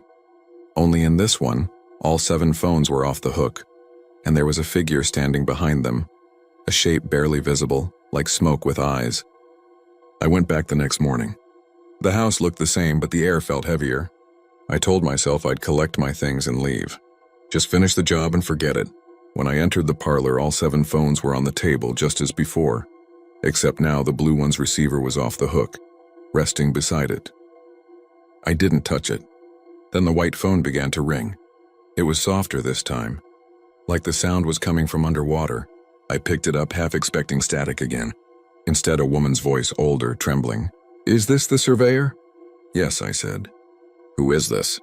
"Don't stay there," she whispered. "They're coming for the others. The one's not born yet. You'll understand when the 7th one rings." The line went dead. I left right after that.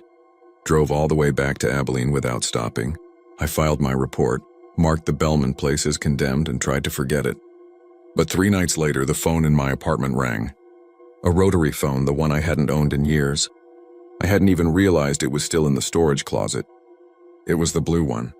I stared at it for a long time before answering. When I did, there was no voice, only a faint sound of breathing, then a whisper, so quiet I had to press the receiver against my ear. "You shouldn't have answered." That was followed by a child's laugh, echoing and distant. I threw the phone into the trash, unplugged everything in my apartment, and sat awake until dawn. But it didn't stop there. Over the next week, I started hearing the ringing again, faintly at first, like it was coming from another room. Once, it followed me down the hall of my office building. Another time, while I was driving, I heard it through the car radio even though it was turned off. I smashed the dials, pulled fuses, nothing helped. Finally, I called the county archive, desperate for any clue. The clerk there told me something that still chills me. The Bellman family had 7 children, all stillborn, each one buried on the property. The father, a switchboard operator for the Gorman Exchange, went mad after the last death and was found one morning sitting in that same parlor surrounded by phones he'd wired together by hand. When the sheriff asked him what he was doing, he said, "They're calling to tell me when they'll come back." That was in 1932. I went back one last time a week later, against every rational thought I had. The phones were there waiting. Dust undisturbed, air still. I stood in that room as dusk bled through the windows, feeling the air hum faintly like static before a storm. Then one by one they began to ring. First the red, then the green. Then the yellow, the black, the pink, the white. Finally, the blue.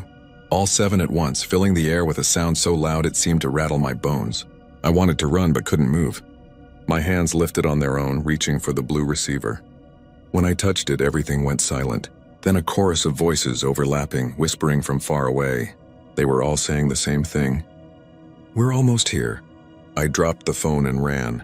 When I looked back from the road, I saw lights in the windows, soft and flickering like lanterns, and for just a moment I could hear them again, faintly. 7 phones ringing in unison across the fields of Texas, calling out for lives not yet lived. I don't go near that road anymore, but some nights around 3 in the morning I still hear them. One ring, then another, 7 in all, and each time it sounds closer. Under the last stretch of the Texas sky, just east of a 2-lane road that hadn't seen a patrol car in years, sat a barn that every rancher in Blanco County knew by sight, but avoided by habit. It leaned slightly to one side, like it was trying to listen to something underground. Its paint had once been the color of ripe apples, but the sun and wind had burned it down to a dull brownish red like dried blood. Folks called it the barn that hums. The name started as a joke, then became a warning and eventually settled into something closer to folklore. Cattle never grazed near it. They'd graze around it in wide circles, snorting and stamping if their herders tried to drive them closer. There was a man who had tried once, a ranch hand named Dalton Reese. His boss, Earl Crenshaw, owned the property that backed up to the barn. Dalton, being new to the job, didn't see the harm in cutting across that field. Earl yelled for him not to, but Dalton was already halfway there when the first hum started. It came low and steady, like the vibration of an engine idling somewhere beneath the ground. Dalton's horse, a chestnut mare named Ruby, went stiff beneath him, ears twitching. The sound wasn't loud, but it was deep, the kind of noise you didn't just hear, you felt it. The air itself seemed to pulse. Dalton said later it was like standing too close to a power line, except there weren't any out there. Just the barn, the dying light, and a sound that didn't belong in any field. Ruby bolted before Dalton could calm her. He got thrown, broke his wrist, and refused to go near that patch of land again. That was 10 years ago. Since then, the barn just stood there, quiet most of the time, though locals swore it vibrated at sundown. A few teenagers made it their rite of passage to sneak in after dark, but none lasted long. The bravest stayed no more than 5 minutes before stumbling out pale and shaking. They said the air inside was heavy, electric, like breathing through wire mesh. One of them, a kid named Travis Young, told his friends the floorboards were warm. When they laughed, he swore on his mother's grave it was true. No one lived close enough to the barn to hear it unless they tried, but the hum carried on certain nights. When the wind was low and the air still, ranchers 2 miles out said their windows rattled faintly around dusk. Some thought it was an underground spring, others said gas lines. But those who'd been inside said no, whatever made that sound wasn't natural. One September evening, a man named Henry Lang decided to find out. He was a retired electrician who'd bought a small property nearby after his wife passed. He'd spent 40 years fixing things that buzzed and sparked, and he didn't buy into ghost stories. To him, everything could be explained by current, pressure, or faulty wiring. Henry drove out just before sundown, his truck bed loaded with tools, voltmeters, thermometers, even a seismograph app on his phone. The grass along the fence line was brittle, and the barn sat about 200 yards from the road. The air was strangely still. Even the cicadas seemed to hold their breath. As he approached, he felt it, the faintest tremor underfoot. He stopped, pressed his hand to the ground, and felt the vibration travel through the dirt like a slow pulse. His first thought was groundwater movement, but there hadn't been rain in weeks. He walked on and the hum deepened, spreading through his chest like a second heartbeat. The barn doors were latched with rusted chains, but they gave way easily under the pressure of his crowbar.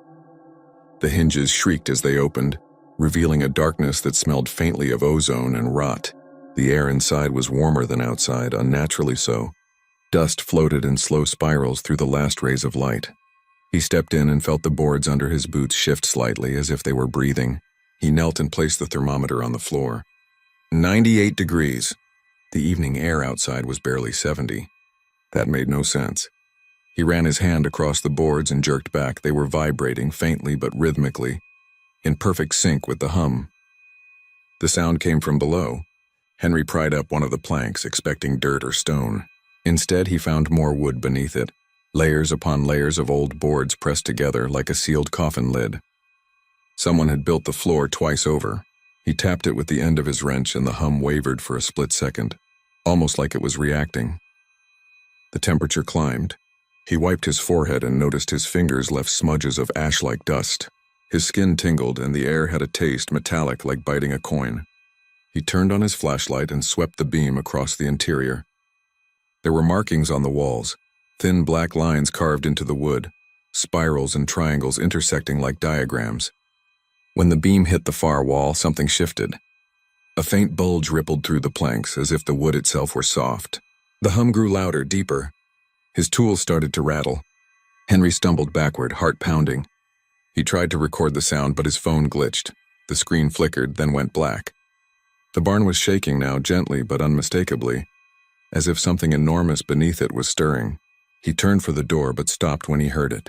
A voice, low and wordless, rising from below the floor. It wasn't speech, not exactly, but it had rhythm, like someone humming in reply. Henry bolted outside, gasping. The air was colder now, yet the ground still thrummed beneath his boots. He ran until the hum faded behind him, then drove home without looking back. The next morning, he went to the sheriff's office and told them what happened. Sheriff Darden listened, then told him not to go near that property again. Said the Crenshaw family had owned it long before Earl's time, and it was better left alone.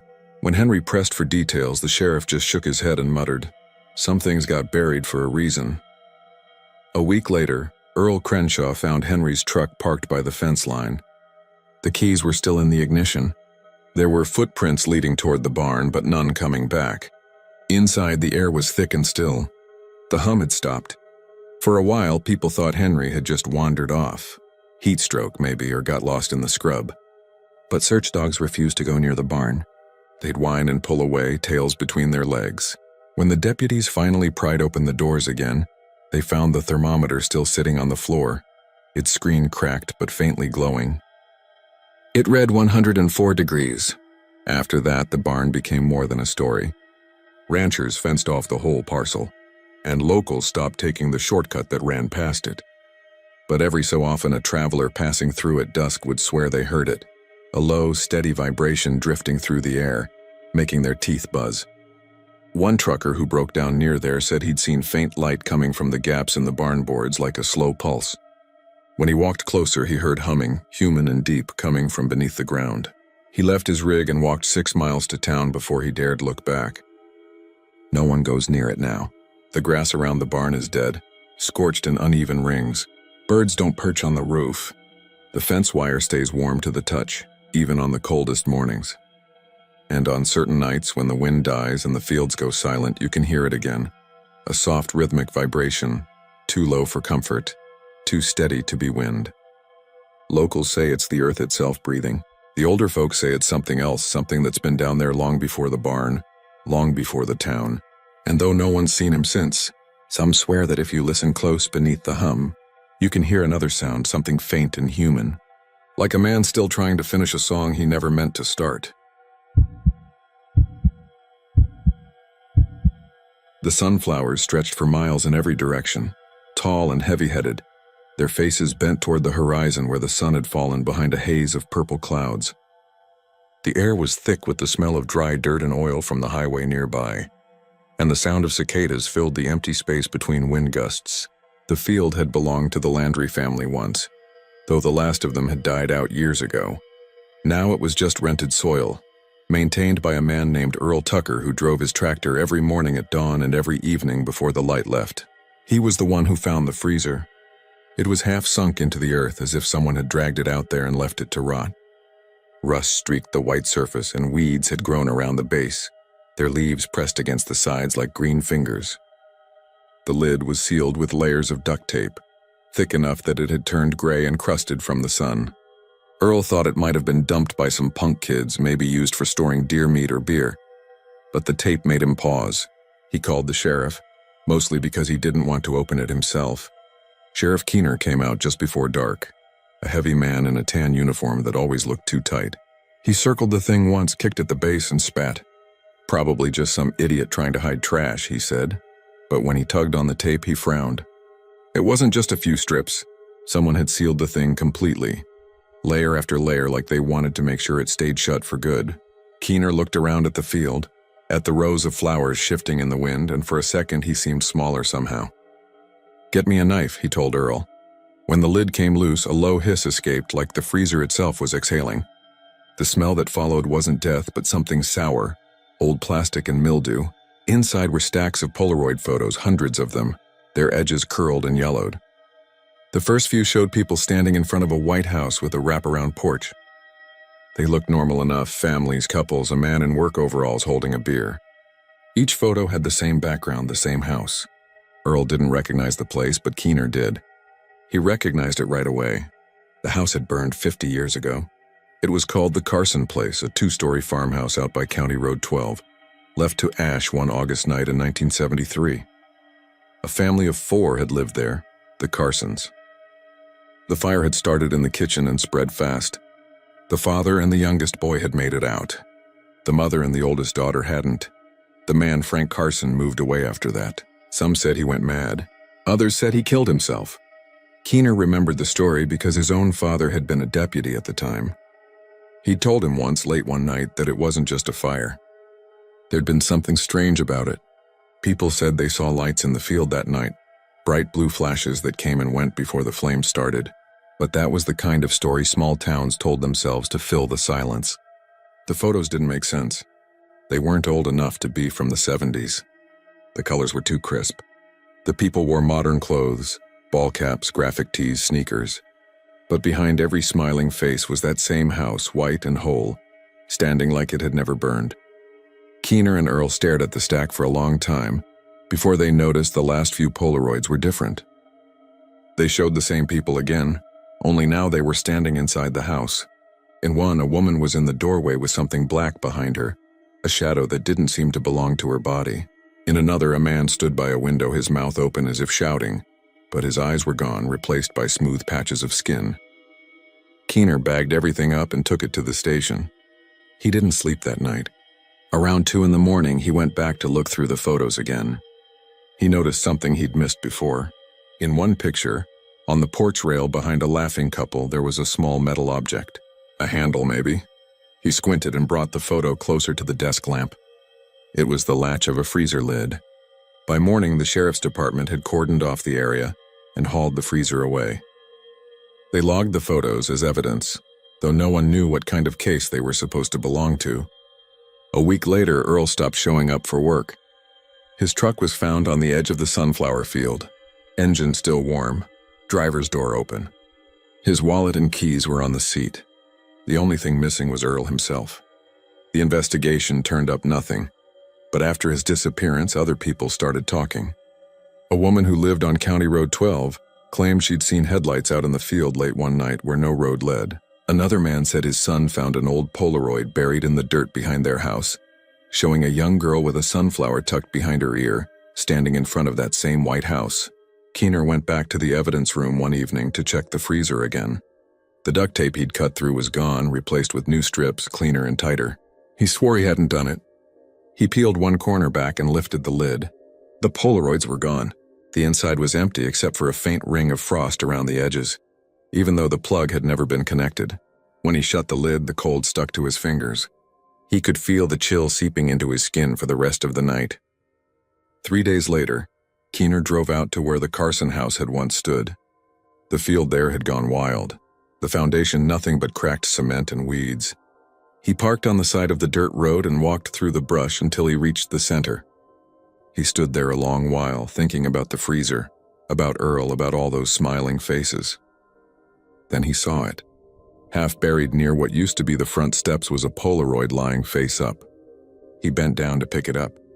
The photo showed him, standing in that same spot, holding a Polaroid. He dropped it and stumbled backward, heart hammering. The ground felt soft under his boots, as if the dirt itself was breathing. He didn't notice the shape forming behind him until it blocked out the light. A shadow stretched long and wide, rising over his shoulder.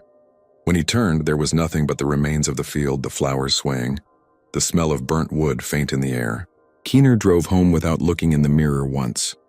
That night he burned every Polaroid still in evidence, or thought he did. The fire hissed and spat as the film curled into black ash. But when he woke the next morning, the stack was back on his desk, clean and untouched, the top photo showing him asleep in his bed. The sheriff's house went dark after that. He stopped answering calls. 2 weeks later, a deputy went to check on him. The front door was open, and the freezer from the evidence room was sitting in the middle of the living room floor, unplugged and sealed with duct tape. When they opened it, the smell of frost filled the air, sharp and metallic. Inside were new Polaroids, all of them showing the same field, the same sunflowers. But the shadows between the rows were thicker now, almost solid. In the last picture, a man was standing in the center of the field, his face turned toward the camera, his skin white with cold. They never found Keener's body, only his badge, half buried in the dirt beside the freezer. A week later, someone saw a white house standing in that field again, pale against the horizon just before sunset. But when they went back the next day, there was nothing there. Only the sound of wind moving through the sunflowers and the faint click of a Polaroid shutter somewhere deep in the rows, taking pictures of things no one was supposed to see. The story started as whispers along the southern highways, mostly among the long-haul truckers who spent their nights cutting through the flat black nowhere between Dallas and Waco. They called him the Lantern Man, and you could hear that name in truck stops when the diesel engines idled low and the men got quiet over their coffee. They said he appeared at a certain crossroads off Farm Road 1739. 2 dirt lanes that met like an X in the middle of scrub grass and barbed wire. If you saw him, you wouldn't forget him. A man standing by the ditch holding up a lantern that swayed in the wind, waving like he needed help. But if you stopped, he'd vanish. Then came the smell. Gasoline and burnt hair, so strong you'd gag even inside your cab. Most laughed it off as highway legend. Some swore they'd seen him and refused to ever take that road again. I wasn't supposed to be out there that night. My dispatcher called around midnight with a last-minute haul to Waco. Said it'd be easy money if I didn't mind cutting through the back roads. I'd been short on rent, and the idea of an empty 2-lane stretch through central Texas didn't scare me. I'd done worse runs through storms and once through a flood that nearly drowned my rig. The night was still, warm and starless. The kind of night where sound carries too far. I left Hillsboro and took 1739 when the GPS said it'd shave off 20 minutes. The asphalt ended faster than I expected. The road turned to dust and ruts hemmed in by mesquite trees and rusted fences. The air grew heavy and smelled faintly of oil and wet dirt. Every few miles I'd pass a field or an old barn. The windows long gone, just shadows swallowing the moonlight. The radio crackled and went silent around the time I passed the first burned patch. I wouldn't have noticed it if my headlights hadn't caught the blackened soil. Looked like someone had poured fuel and lit it. A perfect circle of charred grass on both sides of the road. A mile later I saw the light. At first I thought it was another truck coming the other way. Just a faint glow on the horizon. But it didn't move. It hung low, a soft yellow shimmer floating about shoulder height, growing brighter as I rolled closer. Then I saw him. He stood right where the 2 dirt roads met, one leading east toward Whitney Lake, the other fading west into farmland. He was tall, lean, wearing dark clothes that hung loose, maybe coveralls or a long coat. The lantern in his hand swung slightly as if moved by the wind, though the night was dead still. I slowed down, instinct before thought. His other hand was raised, waving slow, desperate, like a man trying to flag down help on a forgotten highway. I stopped about 10 feet away. The engine idled rough, headlights flooding him in white. He didn't move closer, didn't lower the lantern. I rolled down the window, meaning to ask if he needed help, but the words caught in my throat. His face was half hidden under the brim of a hat, but I could see that his skin looked wrong, slick like something burned and healed badly. "You okay, buddy?" I called out. He didn't answer, just stood there, the lantern flickering in his grip. Then without a sound, the flame went out. My truck lights hit nothing but empty road. He was gone. I froze, hand on the gear shift, staring into the place where he'd been. The lantern was gone too. All that remained was the faint shimmer of heat on the road, like the air above a fire pit. Then it hit me, the smell. Thick, choking gasoline mixed with burnt hair. It came through the vents, coating my mouth, making my eyes sting. I slammed the truck into gear and tore out of there, tires kicking up clouds of dust. For miles, I couldn't shake it. Even after rolling down the windows, the smell clung to me like it had soaked into my clothes. I didn't see another car until I hit Route 22, and by then I was shaking too hard to drive straight. I pulled into a gas station near Laguna Park and parked under the bright lights. A kid working the night shift came out to ask if I was all right. Said I looked pale. I asked him about the crossroads up the road, and when I mentioned the lantern man, he stepped back like I'd pulled a gun. "You saw him?" he asked, voice low. "Out by the dirt road?" I nodded, still trying to calm my breathing. He told me his granddad used to talk about that place. Back in the 1960s, a farmer named Caleb Roach lived out there. The man was known for moonshining, running stills hidden in his barn. One night, something went wrong. The still exploded, burned half the property, killed his wife and son. The sheriff found what was left of Roach wandering down the dirt road, skin melted, clutching a lantern. He died before sunrise. Folks said he never really left. The kid swore he'd seen scorch marks appear fresh some nights, like the fire kept relighting itself underground. I tried to laugh it off, thanked him, and headed inside to wash up. The smell followed me, not faint anymore, stronger. It hung on my skin. When I looked in the mirror above the sink, I thought I saw smoke curling up behind me, but when I turned, there was nothing. Just the hum of the fluorescent light and the sound of a lone truck out on the highway. I didn't tell anyone else about that night. I finished my delivery, stayed off the back roads, but the memory stuck like a splinter. Every time I passed that part of Texas, my stomach twisted. Months went by. Then one night I was at a truck stop outside Temple, sitting with a few old drivers swapping ghost stories. Someone mentioned the Lantern Man again. Said a young couple had gone missing near that same crossroads. Their burned-out car was found in a ditch 2 days later. No bodies, just melted seats and a single old lantern lying on the road. I should have walked away from the story, but I couldn't. Something about it hooked deep. I told myself I'd drive out there one last time, see the place in daylight, prove it was nothing more than bad luck and campfire talk. I left before dawn. The road was just as empty, the fields just as dry. When I reached the intersection, I parked and stepped out. The air was heavy, no wind, no birds, just silence thick enough to make your ears ring. The ground where I'd seen him was scorched black again, fresh, the soil brittle and stinking faintly of fuel. I don't know what made me crouch down, maybe curiosity or stupidity. The dirt was warm, not from the sun, warm like something still burning underneath. Then I heard footsteps behind me, soft, dragging like someone walking barefoot on gravel. I turned, but there was no one there, just the long stretch of road disappearing into haze. Then the sound came again, closer. I stood up fast, heart hammering. That's when I saw the lantern light flicker out of the corner of my eye. Down the east road. It swung once, twice, like it was calling me. I took a step forward, then another, before I realized I'd left my truck door open and the engine running.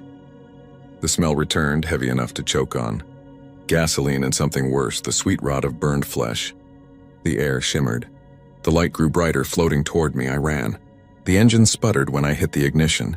For a second I thought it wouldn't start, that I'd die out there like the others. Then the lights came on, and in the glare I saw him standing beside the truck. His face was burned black, skin cracked and peeling. His eyes looked hollow, glowing faintly from within. He leaned close to the window, and when he opened his mouth, I swear I smelled fire spill out. "You shouldn't have come back," he said. I floored it. The tires screamed against the dirt, and when I looked in the rear view, the crossroads were already behind me. The lantern light faded, swallowed by the morning haze. That was 6 years ago. Sometimes when I stop for gas late at night, I catch that same smell again. Gasoline and burnt hair. It creeps up without warning, like someone standing just behind me. I've switched routes, sold my truck, even moved out of Texas, but it doesn't matter. I still see the glow sometimes, just before dawn, hovering by the side of whatever road I'm on. And I know if I ever stop again, if I ever roll down that window and ask if he needs help, there won't be anything left of me to tell the story. In the far stretch of East Texas, where the pine trees bend over red dirt roads and the air carries the smell of rot and humidity, there stands a house the locals refuse to talk about.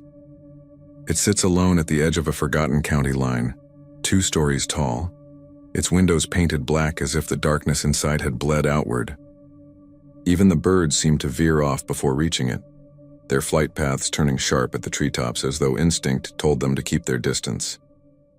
The House of Black Windows, they called it, though most just referred to it as that place near the creek if they mentioned it at all.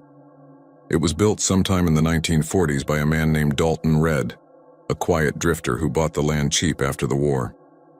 He built it himself, hammering by lamplight through muggy nights, and neighbors swore they heard him talking to someone while he worked, though no one ever saw another soul visit. When the house was finally finished, he moved in alone, and within a year he vanished without a trace. The house sat empty for decades, hidden behind thick woods until 1998, when the Miller family bought it at auction. They were from Houston, city people with bright plans and naive smiles, and they saw only a good deal on land. Tom Miller was a contractor, a broad-shouldered man who prided himself on fixing up old properties. His wife Claire was a teacher with a love for old houses and history. Their daughter Abby was 9 years old, shy, always clutching a sketchbook wherever she went. They moved in that June, and by July the renovations had begun. Tom tore down rotted boards, replaced the siding, and repainted the exterior a warm cream color. Claire cleaned out the attic, found boxes of old tools and rusted nails, and Abby spent her afternoons drawing by the lake behind the house, a lake so still it reflected the trees like a mirror of green glass. But there was one thing that unsettled all of them from the start: the windows. Every single one, from attic to basement, had been painted black, not just tinted or dirty, but completely sealed in thick, glossy layers. Tom figured it was to block sunlight, maybe for insulation, maybe some eccentric choice from the last owner. On their second week, he decided to strip the paint. He bought solvent scrapers and spent all day working on the second-floor windows. The smell of chemicals filled the air. Claire watched from the yard as the black began to peel away in curls. By dusk, 3 windows were finally clean, revealing clear glass beneath. They left them open overnight to let the house breathe. The next morning, the paint was back. Not just reapplied. It had bubbled and spread beneath the glass, swelling like tar from the inside out. It oozed between the panes, sealing them again. Tom cursed, thinking maybe it was condensation or residue, but when he touched it, it burned. He yanked his hand away, and for hours afterward, the skin on his fingertips itched and reddened as if he'd brushed against poison ivy. He said nothing to Claire or Abby about the burn, just told them he'd handle it later. But that night, he wrapped his hand in a towel and couldn't sleep because he kept hearing tapping. Not from the outside, but from behind the windows themselves. A soft, patient rhythm like someone gently drumming their fingernails on the glass. A few days later, Claire started hearing it too. She would be grading papers at the kitchen table and pause when the tapping started. Always 3 taps. Then silence. Then 3 again. She told Tom she thought it might be branches hitting the glass, but he reminded her the nearest trees were 20 feet away. Abby said she'd heard it too, only she claimed it wasn't tapping at all. She said it sounded like someone whispering through the walls, like the house was trying to talk. When Tom pressed her for details, she drew him a picture. The house, surrounded by tall pines, its windows dark and dripping. Inside the windows, she had drawn pale faces. Dozens of them. By August, the heat became unbearable. The air conditioning unit failed, and the upstairs smelled like mildew and old soil. Tom went into town to buy parts, leaving Claire and Abby home. That's when Claire noticed the bubbling again. This time on the inside of the living room windows.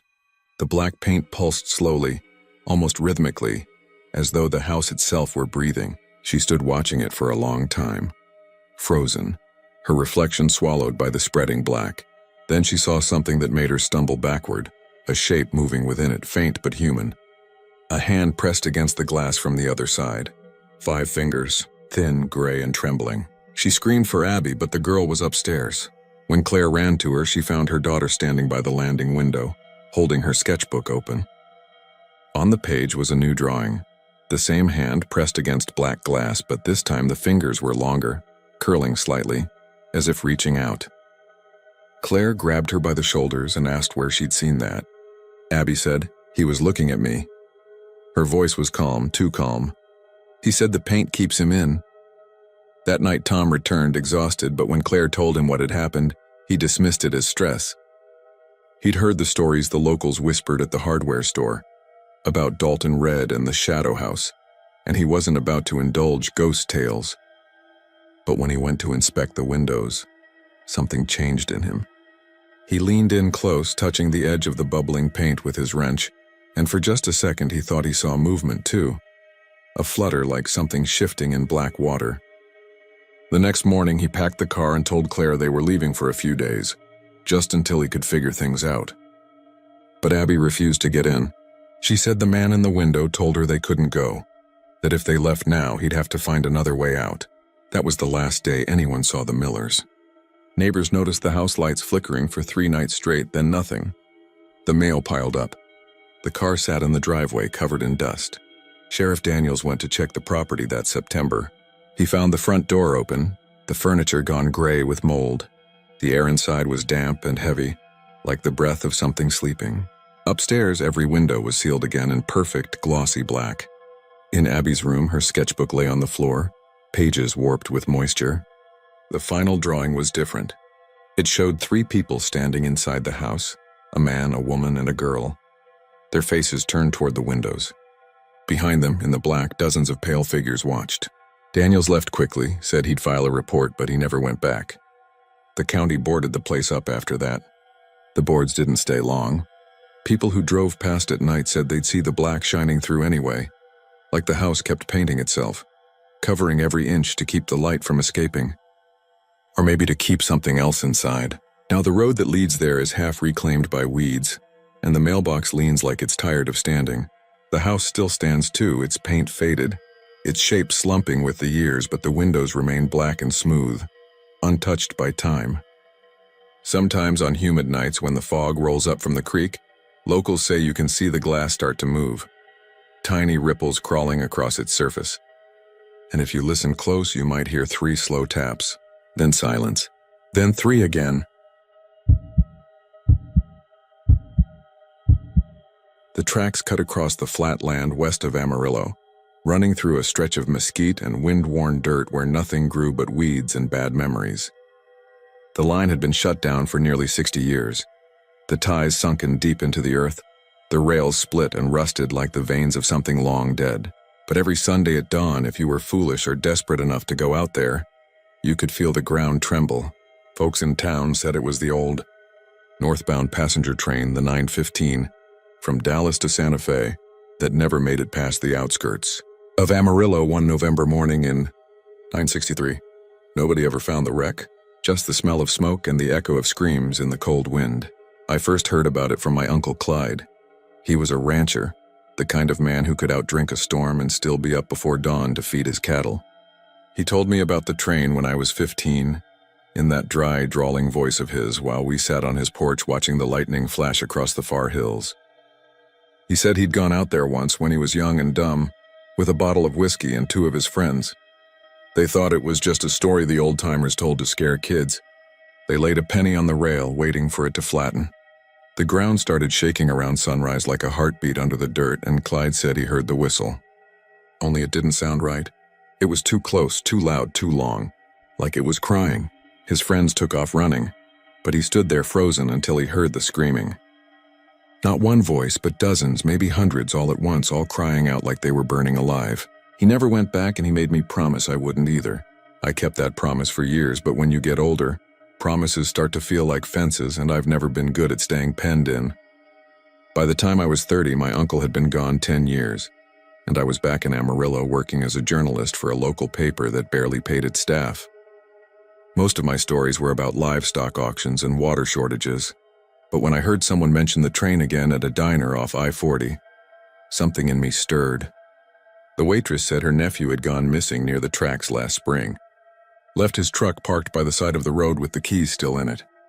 They found his footprints leading down toward the rail line, then nothing. The sheriff wrote it off as a runaway or maybe coyotes, but his boots were found weeks later, set side by side on the rail, clean as if someone had polished them. I drove out there the next Sunday before dawn. The air was sharp, the kind that stings your throat. The highway lights faded behind me, and soon it was just the red dirt road winding toward that stretch of abandoned line. I parked my truck beside an old cattle gate and walked the rest of the way. The rails were barely visible under the weeds, but the shape of the line was still there, cutting straight through the plain. I could see where someone had left flowers on one of the ties, sun-bleached and brittle. A small wooden cross stuck in the dirt beside them. At first, there was nothing but the sound of the wind. Then, right as the first light broke over the horizon, I felt it, a low vibration under my boots. It was subtle at first, like distant thunder, then stronger. The metal rails began to hum. I crouched and touched the cold steel, and I swear I felt something pulsing beneath it, rhythmic, steady, alive. A faint whistle drifted through the air, not sharp and clear like a modern train, but old, weary, dragging itself across time. It grew louder, and I could almost make out the chuff of an engine. But there was no smoke, no headlight, no train in sight. Just that sound and then the screaming. It started soft, like a far-off echo, then grew into a roar. Men, women, children, all overlapping, all crying for help. Some begged to be let out, others just screamed wordlessly, a sound that made my bones ache. The air grew colder. The smell of burning coal and scorched wood filled my nose. I stumbled backward trying to find the truck, but the world around me seemed to shift. The sun disappeared behind a wall of gray fog and the land was gone. In its place was a platform, old and cracked, the sign reading Amarillo Junction swaying in the wind. I could see the train then, black and gleaming, steam pouring from its stack. Its windows were lined with faces pressed against the glass. Pale, twisted faces, their mouths open in silent horror. The engine slowed as it reached me, screeching against invisible rails, the ground trembling with its weight. A door slid open near the front car and a man stepped out. He wore an old conductor's uniform, the kind from the early 20th century with brass buttons and a pocket watch chain dangling from his vest. His eyes were hollow, his skin gray like ash. He looked straight at me and said in a rasping whisper, "You're late." Before I could speak, he raised his hand and pointed toward the open door. Behind him, I could see the flicker of light, the glow of fire, the outline of people crammed together, their hands reaching out. The smell of burning flesh hit me, thick and choking. I turned and ran. The fog chased me all the way back to the truck. I slammed the door, started the engine, and drove until the highway signs blurred past in streaks. When I finally looked in the rearview mirror, I saw something behind me, a shadow on the road, long and narrow like a train moving parallel to me, though no tracks existed there. Its lights flickered in and out, and for a moment, I thought I saw faces staring from the windows again. Then they were gone. I didn't tell anyone for weeks. When I finally did, the sheriff laughed it off, said I'd probably been breathing in methane from the old wells out there, but he didn't laugh when I mentioned the conductor. He just stared at me for a long time, then said, "You saw him too, didn't you?" He told me about his own father, a railroad worker who disappeared the night the train vanished. Said he'd been on duty, driving that last stretch into Amarillo when the radio went dead. The dispatcher claimed the last words heard from the cab were, "We're not stopping." Then silence. No wreckage, no bodies, nothing. Just the sound of the train still rolling through the dark. I tried to stay away after that, but the dreams started. Every Sunday morning I'd wake up at exactly 6:45, the time the vibration starts, and hear that whistle in my head. It got so loud one night that I drove out there again without thinking. This time the fog was waiting for me, thick and heavy, curling around the headlights. I saw the platform before I even reached the tracks. The conductor was there again, his eyes burning like coals. He didn't speak, just held out a hand. I felt something pulling me forward, the sound of the engine growing louder, the screams rising until they filled the sky. The last thing I remember was stepping onto the rail, the ground shaking beneath me and the wind whispering, "All aboard." They found my truck 2 days later, parked by the cattle gate with the keys still in it. My boots were sitting side by side on the track, clean as if someone had polished them. Every Sunday since, the ground still trembles outside Amarillo, and if you listen close enough, you can hear one more voice screaming from that train that never arrived.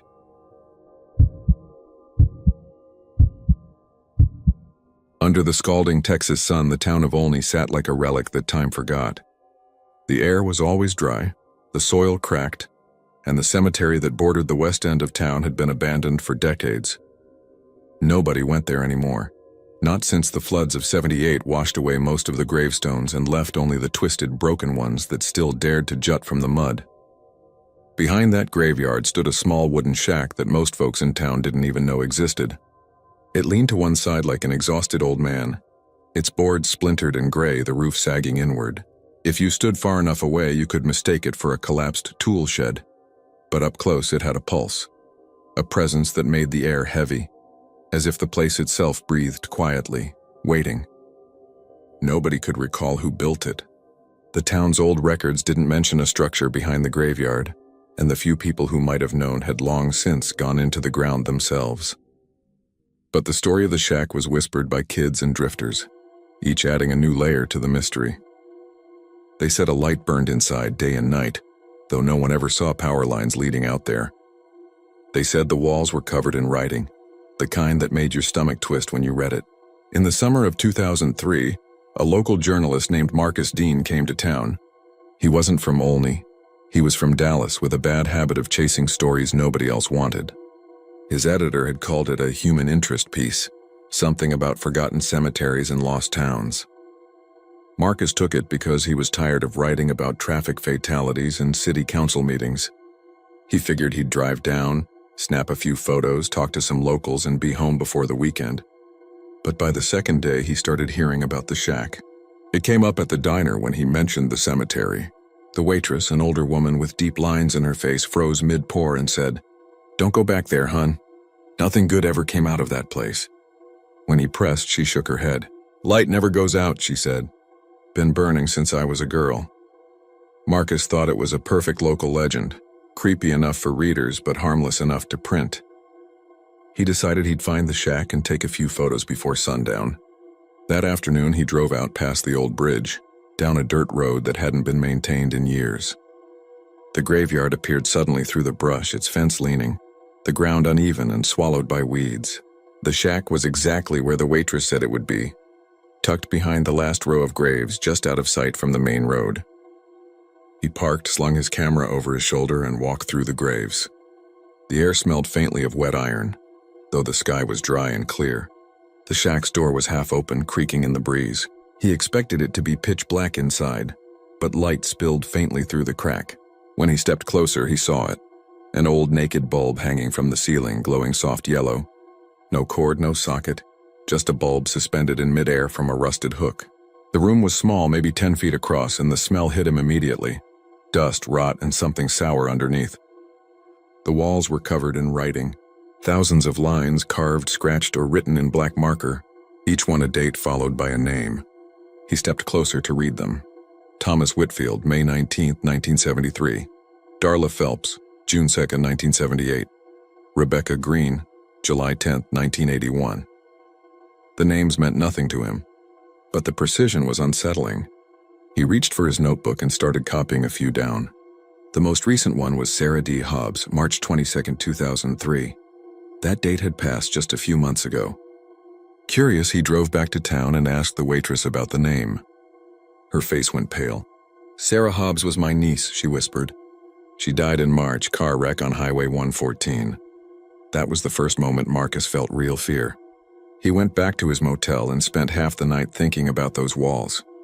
He wondered if someone was keeping a morbid record of local deaths. Maybe an old caretaker who'd gone insane. But when he checked the town archives the next morning, he found something worse. Every name and date he'd written down matched a real death, perfectly. No missing names, no errors. He returned to the shack that afternoon, determined to find some rational explanation. Maybe there was someone living out there. Maybe it was an elaborate hoax.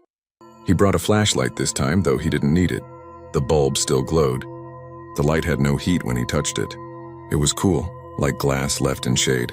He noticed something he hadn't before. The lowest part of the wall near the floor had fresh writing. The wood still damp from ink.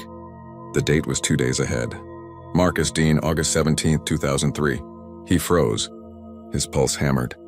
The air in the room thickened, pressing against his lungs. He backed away, bumping into the doorframe, his flashlight clattering to the floor. He stumbled outside, half expecting someone to be watching, but the cemetery was empty. The air had gone still and the cicadas had stopped buzzing. He didn't go back to town. He got in his car and drove east, figuring he'd find a motel a few counties over and lay low until the date passed. He didn't tell anyone, not his editor, not the waitress, not a soul. He stayed in a cheap roadside motel near Wichita Falls, curtains drawn, TV on static. But something followed him. That night, the lights in his room flickered, steady and rhythmic. When he turned them off, they came back on. When he unplugged the lamp, it still glowed faintly. He threw it into the bathroom, but the glow bled through the cracks under the door. At 11:52 p.m., the bulb shattered by itself. He left immediately, driving into the darkness with the radio off, his knuckles white around the steering wheel. The highway was empty. Around midnight, a figure appeared in his headlights. A woman standing in the middle of the road, face pale, eyes hollow.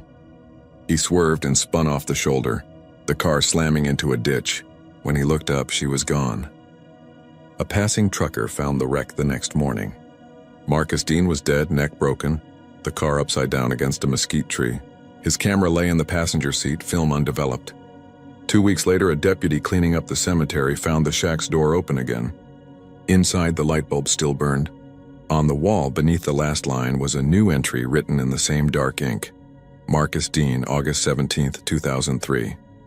Over the years, others tried to destroy the shack. One man brought gasoline and matches, but the fire wouldn't take. The flames died before touching the wood. Another tried to tear it down with a truck and chain, but the chain snapped, whipping through the air and nearly taking his head off. The town finally fenced off the entire area, posting a warning sign that most people ignored.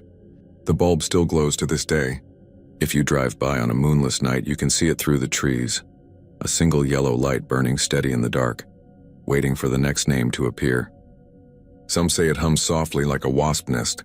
Others claim if you listen close enough, you can hear whispering, names being written before their time. No one knows who built the shack. No one knows what power feeds that bulb or who writes the dates. But every year, a few curious souls wander past the fence, drawn by the faint eternal glow. And sometimes the list grows longer before they make it home. The desert out near Devil's Basin doesn't look like much from the highway. You see a rippled plain running flat as a tabletop toward a low scab of hills, sun-shattered and colorless, with a water tower at the edge of Stanton, leaning at an angle that would make a sober man uneasy and a drunk swear off beer. If you're driving west from San Angelo, you pass gas stations with one working pump, wind farms with slow white blades turning like lazy vultures, and a dozen handmade signs advertising boots, jerky and rattlesnake rattles sealed in resin. The radio fades to static except for the stations that play old country songs from a mile down in a well. Locals call that stretch the throat because it swallows sound. In August, it smells like hot pennies and dead grass. In January, it smells like a chalkboard. You keep going, because there's nothing to stop for and nothing that looks like it wants you to stop. And if you happen to look left at the right moment, the land seems to breathe, as if something far below is turning over in its sleep. I used to drive that road twice a week. My Uncle Danny had 3 stubborn wells out past Devil's Basin, and when his back went bad and his knees turned into glass marbles, he half paid and half guilted me into checking the pumps, testing the salinity on the water, and logging pressures. I'd stop for coffee at a place in Rankin where the waitress called me honey and meant nothing by it, then swing south on 67 until the power lines turned to single poles with sagging wires, and the bar ditches filled with dust devils that moved like stray dogs. The lease roads were chalk and caliche that tasted like old chalk in your teeth, and left white handprints on everything. Some days, the only other car I saw was the sheriff's cruiser parked under the one mesquite that still held leaves. A human-shaped shadow inside, hat tipped down. The world got bigger out there and emptier, the sky opening like a mouth. You hear stories in places like that, always have. The oil field is a story factory, blowouts and ghosts. A driller who vanished up a flare stack and a pumper who found a pair of boots standing at the edge of a pit with no feet in them. The one you hear around Devil's Basin is the fire. Every few years, always after a long drought or a long rain, someone sees the desert light up with a silent fire. Not wildfire, not brush burning, but a radiance without smoke or heat, like the bottom of a skillet lit by a stove you forgot to turn off. Geologists say it is trapped gas finding a seam to the surface, methane mixing with a little radon and making the air waver. They say it's refracted starlight and temperature inversions and the human mind's love for patterns.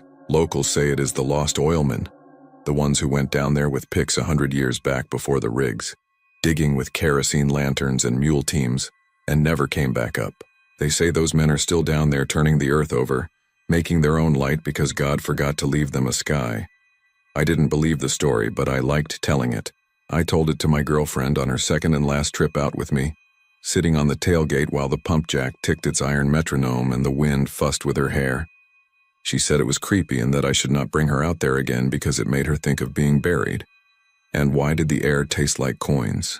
I laughed and said the air always tasted like coins.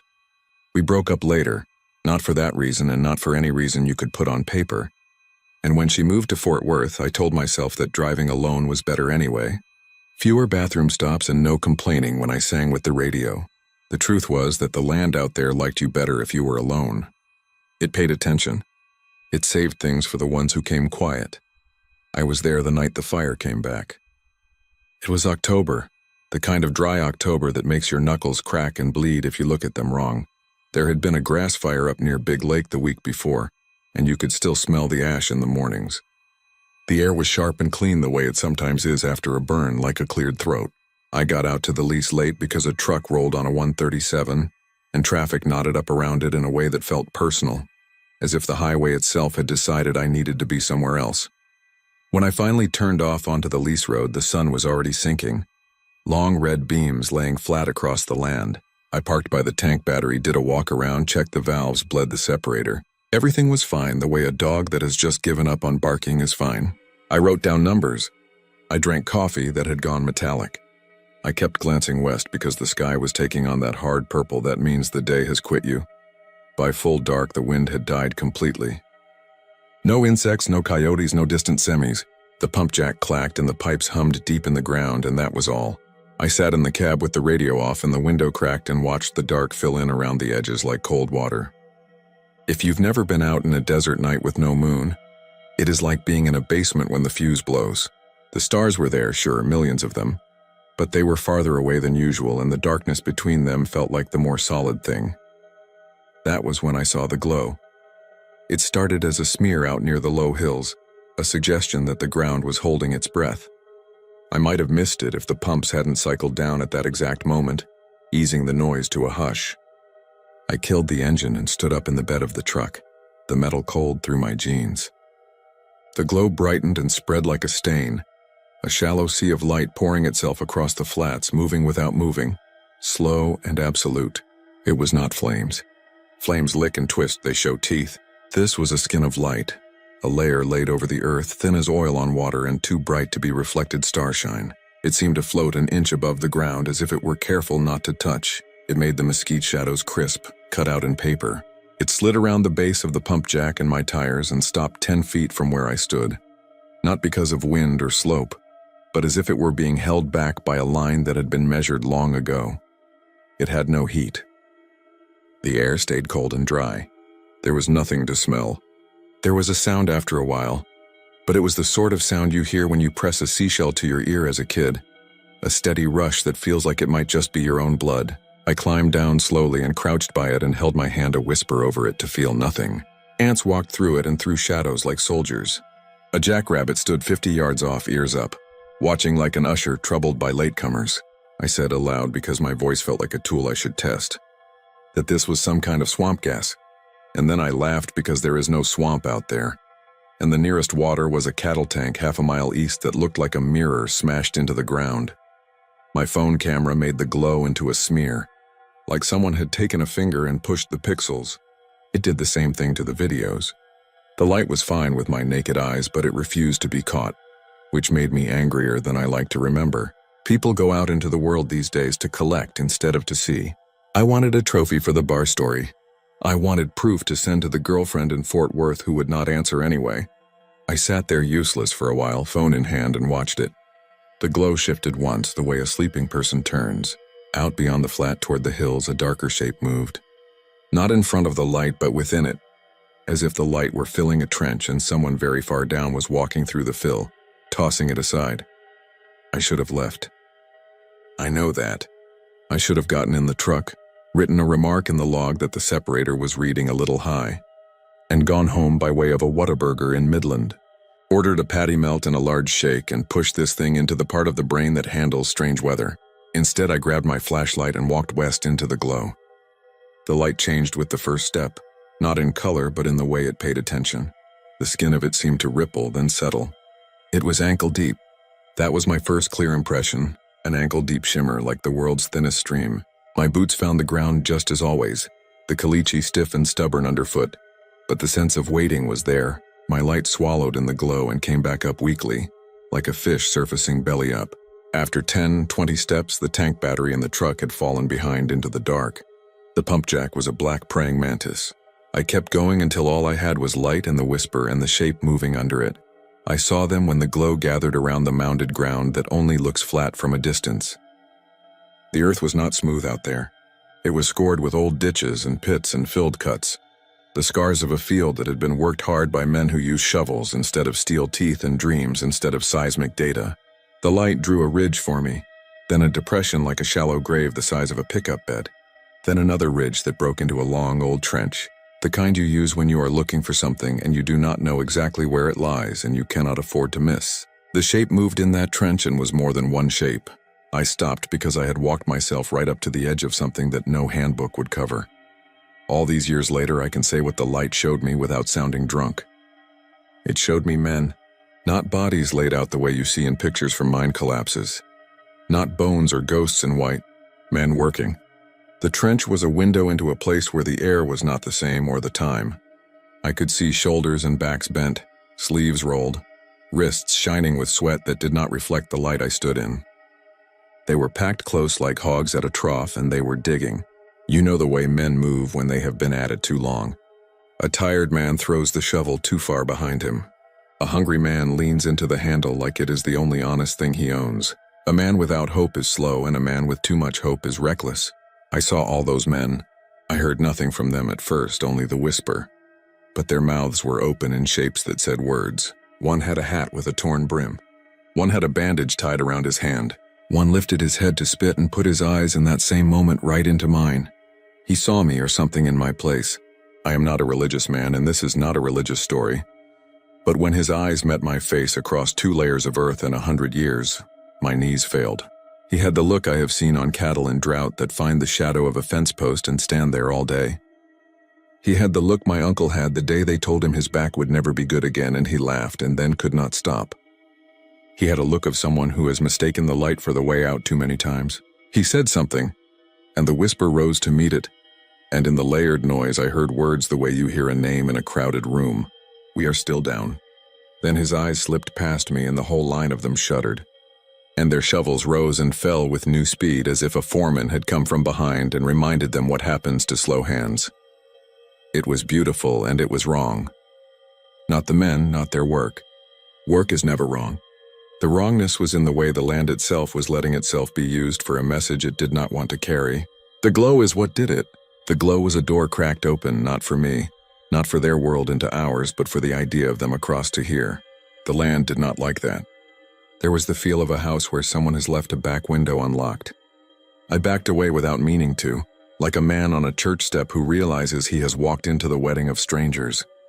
The glow pulled like a current on my knees and ankles, not physical, but if shame had weight, it was that. I thought of turning my light off and standing still until it passed. I thought of stepping down into that trench, feeling the old dust on my boots and the pressure of 100 stories pressing me into their shape. I did neither. I did what I always did when I hit something that scared me. I started talking. I told them my name and where I was from. I told them about the tank battery and the paperwork and how my uncle's knees were bad and how my girlfriend had left because she could not stand the taste of coins in the air and the way the pump jacks looked like gallows. I told them what year it was. I said the names of towns as if I were throwing them a rope. Koyanosa, Monahans, Ozona, Knott, Sterling City. I realized while I was saying all that the whisper had more in it. It had a second layer. And then I understood that the whisper I had been hearing was not air in my ears but voices in the ground. And the second layer was the other noise that always comes with men at work. A chain clink. A shovel's edge hitting stone. Footsteps on planks. It wasn't loud and it wasn't right to hear it where I was standing, but there it was. They answered me. Not with words thrown across perfectly. I heard there and down and stay, and someone called for a lantern, and someone asked how far it was to daylight. That last thing made me fold at the stomach like someone had pushed a fist in there.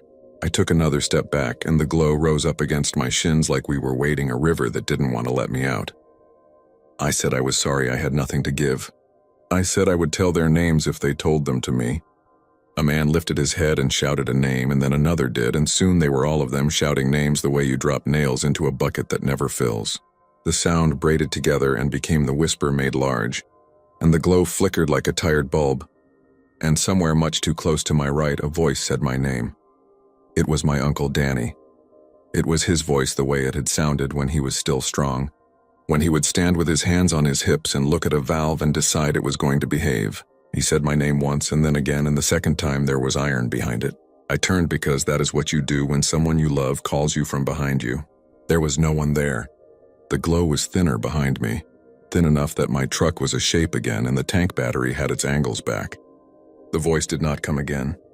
The men in the trench worked without looking up, every one of them focused as if someone had walked past them with a clipboard. I took another step toward the truck and the glow slid with me like an animal keeping pace. I reached the lease road and the glow loosened its hand. It pooled in the low places and flowed around the brush and then stopped again, polite as a waiter. I stood in the dark, sucking air that tasted like dust and the ghost of rain, and the desert lay out in front of me shining like a lake made of nothing. There were more trenches glowing out there, gentle curves and straight cuts, places where someone had reasoned a line across the land and said, "This is where we try." There were pits like empty mouths.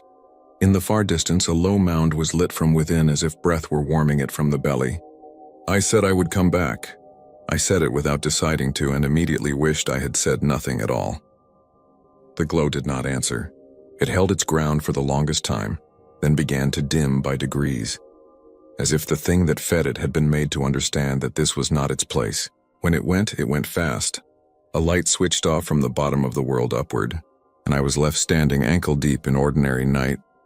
I slept in the truck for a while with the interior light on, the seatbelt across my chest like a bar in a roller coaster, and dreamed I could hear shovels working under my tires. Around 2, I woke up so thirsty that the water in my cooler tasted like copper.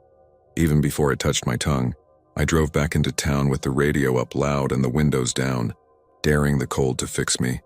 At the all-night truck stop outside Big Lake, I told a man in a cap that said Permian proud that I had seen the light.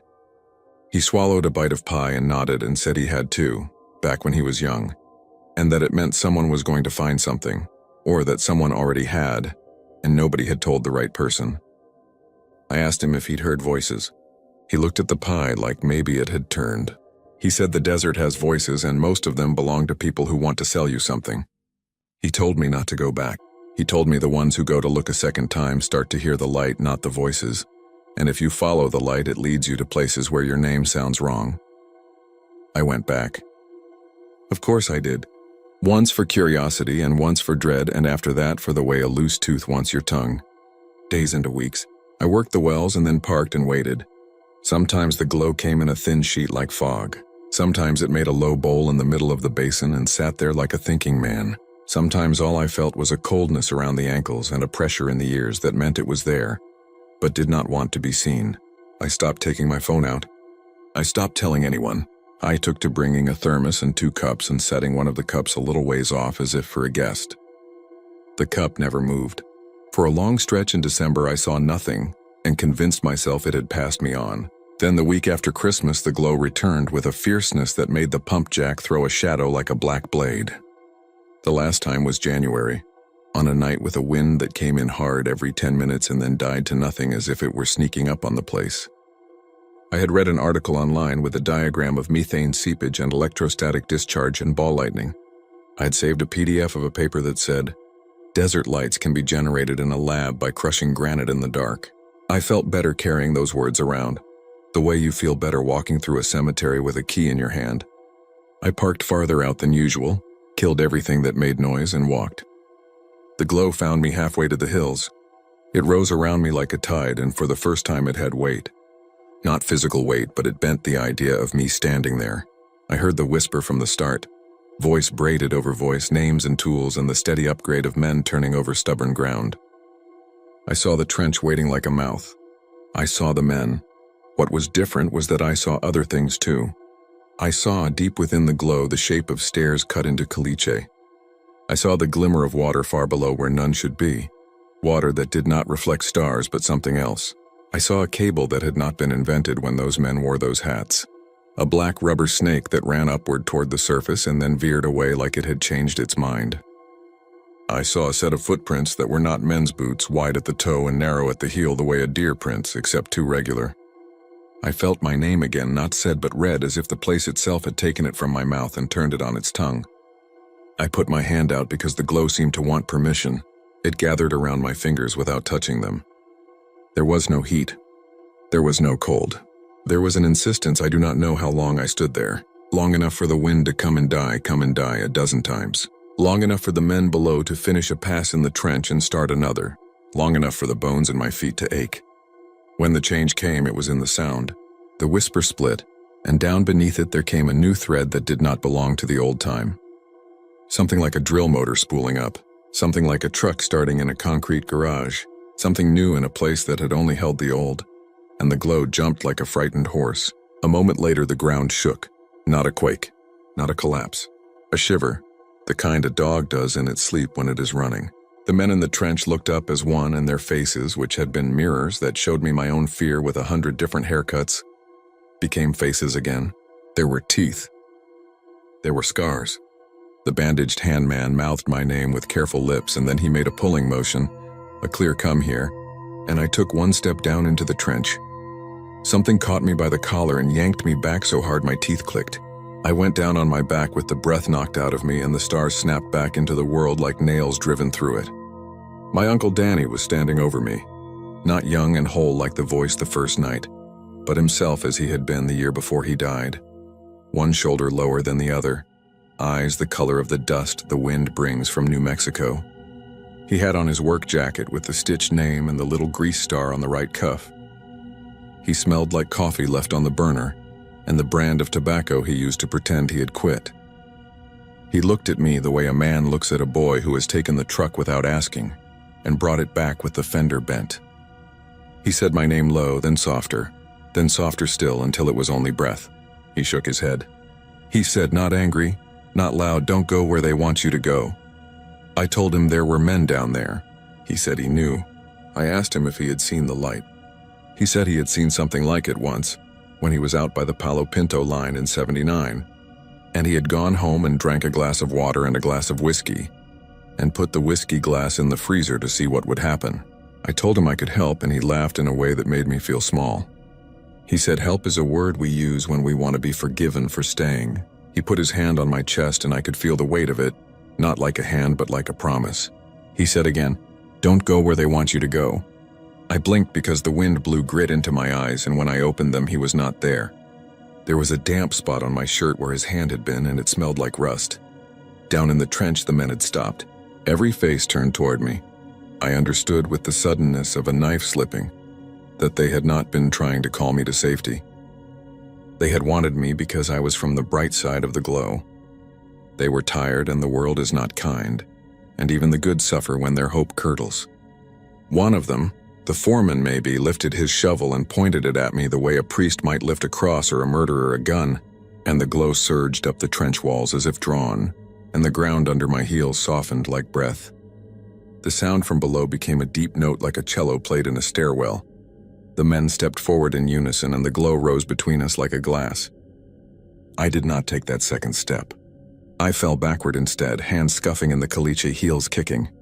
The glow hung a second longer as if disappointed, then folded itself back into the trench and went dim as an ember. I ran. I do not mind saying it. I ran with the truck key already in my hand and my heart punching me from the inside like a man trying to get out of a locked cooler. The lease road was a tunnel of brush and shadow. I clipped the mesquite with the mirror and left it hanging, a bland, polite gesture to the desert that felt like apology. I drove that old truck faster than the shocks would have liked, and the bed banged like pots and pans.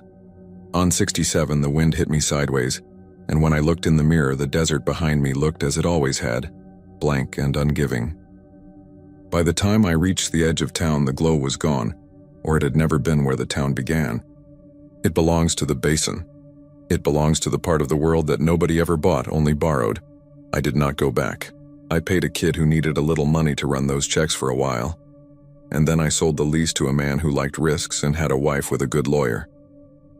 I took a job at a yard in Midland working parts and invoices, and in the evenings I learned to cook things that did not taste like metal. The waitress in Rankin married the roughneck with the pretty truck. The sheriff got a new cruiser and parked in a different shade. The wind farm grew by another row. Every now and then somebody at the yard would mention the basin and I would find something else to do. Count washers, wipe a shelf, take a call from a driller who wanted a part that did not exist. I kept waiting to hear that the glow had been seen. It was not on the news. It was not in the paper. People do not tell those stories to people who have never had dust in their teeth. Sometimes late at night, when the Midland lights make a shallow dome in the sky and the house creaks like an old boat, the flavor of coins comes back to my mouth, and I know without looking that the wind outside is from the west. I dream I am walking a flat that shines and that my boots make no sound, and in front of me is the mouth of a trench cut clean as a surgeon's first line. In the dream, the men do not look up. It is worse when they do. In the morning, there is red dirt under my nails, and when I rinse my mouth, the water is pink for a half second before it clears. I tell myself that is a trick of the light. I tell myself the desert is far away now, and that the places where the earth is thin begin and end where people agree they do. Last week, a woman from the County Historical Society called to ask if I would speak at a fundraiser about oil field history, the old ways, the old stories, what the men before us did with the tools they had. She sounded young. She said she liked the way I wrote my invoices. I told her I would think about it. On the way home, I took 191 out past the big box stores and the refineries, and then turned the long way on a county road I did not need to take. The air was the wrong kind of clear. The horizon had a tone to it, a tin ring. I found myself drifting left as though that part of the sky had a magnet in it. I corrected without thinking. The truck hummed and the radio lost the station and found another, one that was just a man reading numbers. I pulled over on the shoulder and told myself I was only checking the tie-downs on the pipe in the bed. I got out. The wind touched the back of my neck the way someone who used to love you does when they pass. Standing there with my hand on the warm paint of the truck, I heard the whisper again, not in my ears, not around my ankles, not in the sky, but from that old place behind the hills where the flats begin, steady as the inside of a shell held to a face, patient as work, small as a blade on stone. I stood until a semi blasted by and shook me loose. Then I got back in and drove on, slowly at first, faster as the sun fell, fastest as the first stars came and the dark between them started to look like the truer thing. At home, I told the Historical Society woman I could not speak at her fundraiser. She said that was a shame and that people should hear from those who remember. I almost told her that remembering is not free. I almost told her to tell her people that the land out there still keeps accounts, and that every few years it opens its ledger and balances what is owed in a light that shows everything and forgives nothing. I don't know why the glow comes. I don't know who or what bends it upward. I can tell you this. If you turn off at the right mile marker and follow the caliche, if you park by a pump jack that looks like a black bird bent to drink, and if you stand quiet with your hands at your sides and your mouth closed, the desert may show you a thing it has tried for a century to push back down. It will not burn you. It will not even warm your hands. It will lay itself over the ground thin as breath, and it will move where old men once moved, and it will make a way for voices that never got where they were going. If you hear your name, it is not a blessing. If someone you love says it, it is worse, because the desert can work with anything you give it, and the only thing it lacks is a convincing reason for you to step forward. The men down there are still digging. I do not think they are digging for oil anymore. I think they are digging for us. Once in a while, when I am driving late and alone and the radio ghosts out, I see a flash low on the horizon like heat lightning without clouds. I make the sign of the cross the way my mother did in grocery lines and hospital hallways, even though I never believed. It is not a prayer. It is the shape of a door closed. Then I keep the wheel straight and the speed steady, and the towns pass in their quiet order. Big Lake, Rankin, Stanton, names like fence posts driven into the land to hold it in place. I do not look left. I do not look right. I think about cooking, about invoices, about the weight of a hand on my chest that smelled like rust and coffee. The whisper rides along under the tires until the road bends, and then it falls away like someone shaking a rug over a rail. And I promise myself, as I always do, that I will not go back. Promises are only good as long as nothing calls them due. The desert is patient and the basin emptier than a mile of sky. Somewhere under those flats, the men are still working, sleeves rolled, shovels rising and falling in a light that is not for your eyes, and the oil field pumps keep their metronome going. Because work is what we know and time is not our friend. Every few years the desert lights itself, and a seam opens where the world is thin and the air tastes like coins. If you are out there and you see it, remember that not every glow is a welcome. Some are a ledger being balanced. Some are a hand reaching up from a place where the sky is an idea, and the days do not end. Some are a chance to give yourself to a story that does not care what name you bring to it. When it comes again, I will do what I can. I will keep my wheel straight. I will look ahead. But I hear my uncle sometimes in the kitchen or the yard after dark, saying my name the way only he did, and the glow on the horizon like a thought just beginning, and I'm not as sure as I would like to be that the next time the desert calls I will pretend not to hear. I only went because the storm was already pushing me north out of Austin, and I figured if I had to sit in a house while lightning cracked over the hill country, it might as well be a house that somebody was paying me to photograph. The email from the development firm said the place was an asset requiring documentation, a few miles past Leander, west toward the lake, an old estate hidden behind cedar and live oaks, vacant since the 80s, title in probate purgatory. They wanted wide shots, floor plans if I could figure them out, and detailed photos of any remaining fixtures, carvings, or art, which made me smirk because the word abandoned usually came bundled with stripped copper, raccoons, and graffiti. I had a tripod, a flashlight, batteries, and a thermos of coffee that tasted like it came out of a tire. The sky was a bruise and getting darker as I took 183 and cut over on RM 1431, that ribbon of road where the hills get close and the limestone shows through in white scars. The rain came in gusts, the drops fat and hard enough to thump on the windshield like thrown gravel. I passed a Baptist church with a marquee that read "Pray for Rain." which made me laugh until I thought about how somebody set those letters earlier in the week when the grass was still yellow. The wind smelled like wet cedar and hot tar. Somewhere to the south, thunder rolled low and long. My phone chirped with a weather alert, then lost service and turned to a gray bar that said, "No signal like an apology." The mansion waited down a narrow county road, its drive choked with hackberry and juniper. The limestone pillars at the entrance were veined with black mildew, topped with balls of carved stone. It stood 3 stories against the sky like a patient thing, all angles and gables and a roofline bristling with copper that had gone green. The porch was wide and deep, its boards warped and cupping water. The front door was heavy and locked, and I'd been warned about break-ins, but the side entrance through the service wing yielded to a firm shoulder and a hiss of swollen wood sliding against old paint. The smell inside was the usual abandoned cocktail, damp plaster, mouse droppings, dust, and something sweet that rides up through your sinuses and tells your brain to think of dead flowers. I called out, because that's what you do even when you know the place is empty. My voice swallowed itself in the hush.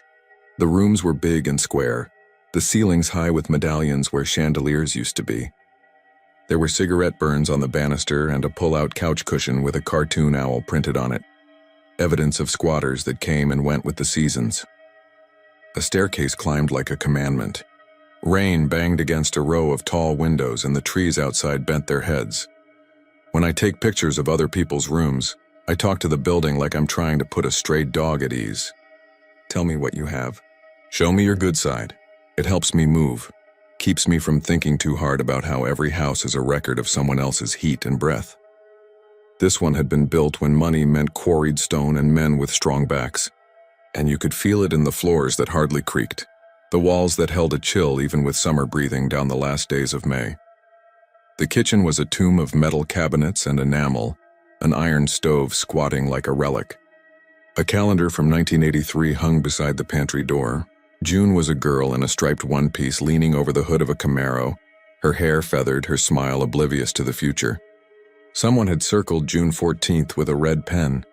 I took the kitchen first, camera on a slow exposure to catch the gray light, then the dining room, then a parlor with a fireplace choked by a nest of twigs and shredded insulation, as if a raccoon had been determined to drag the outside in.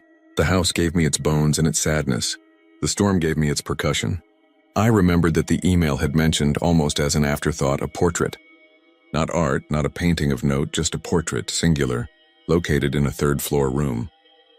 Photograph the portrait in room 3 and include measurements, they wrote, as if it were a specimen.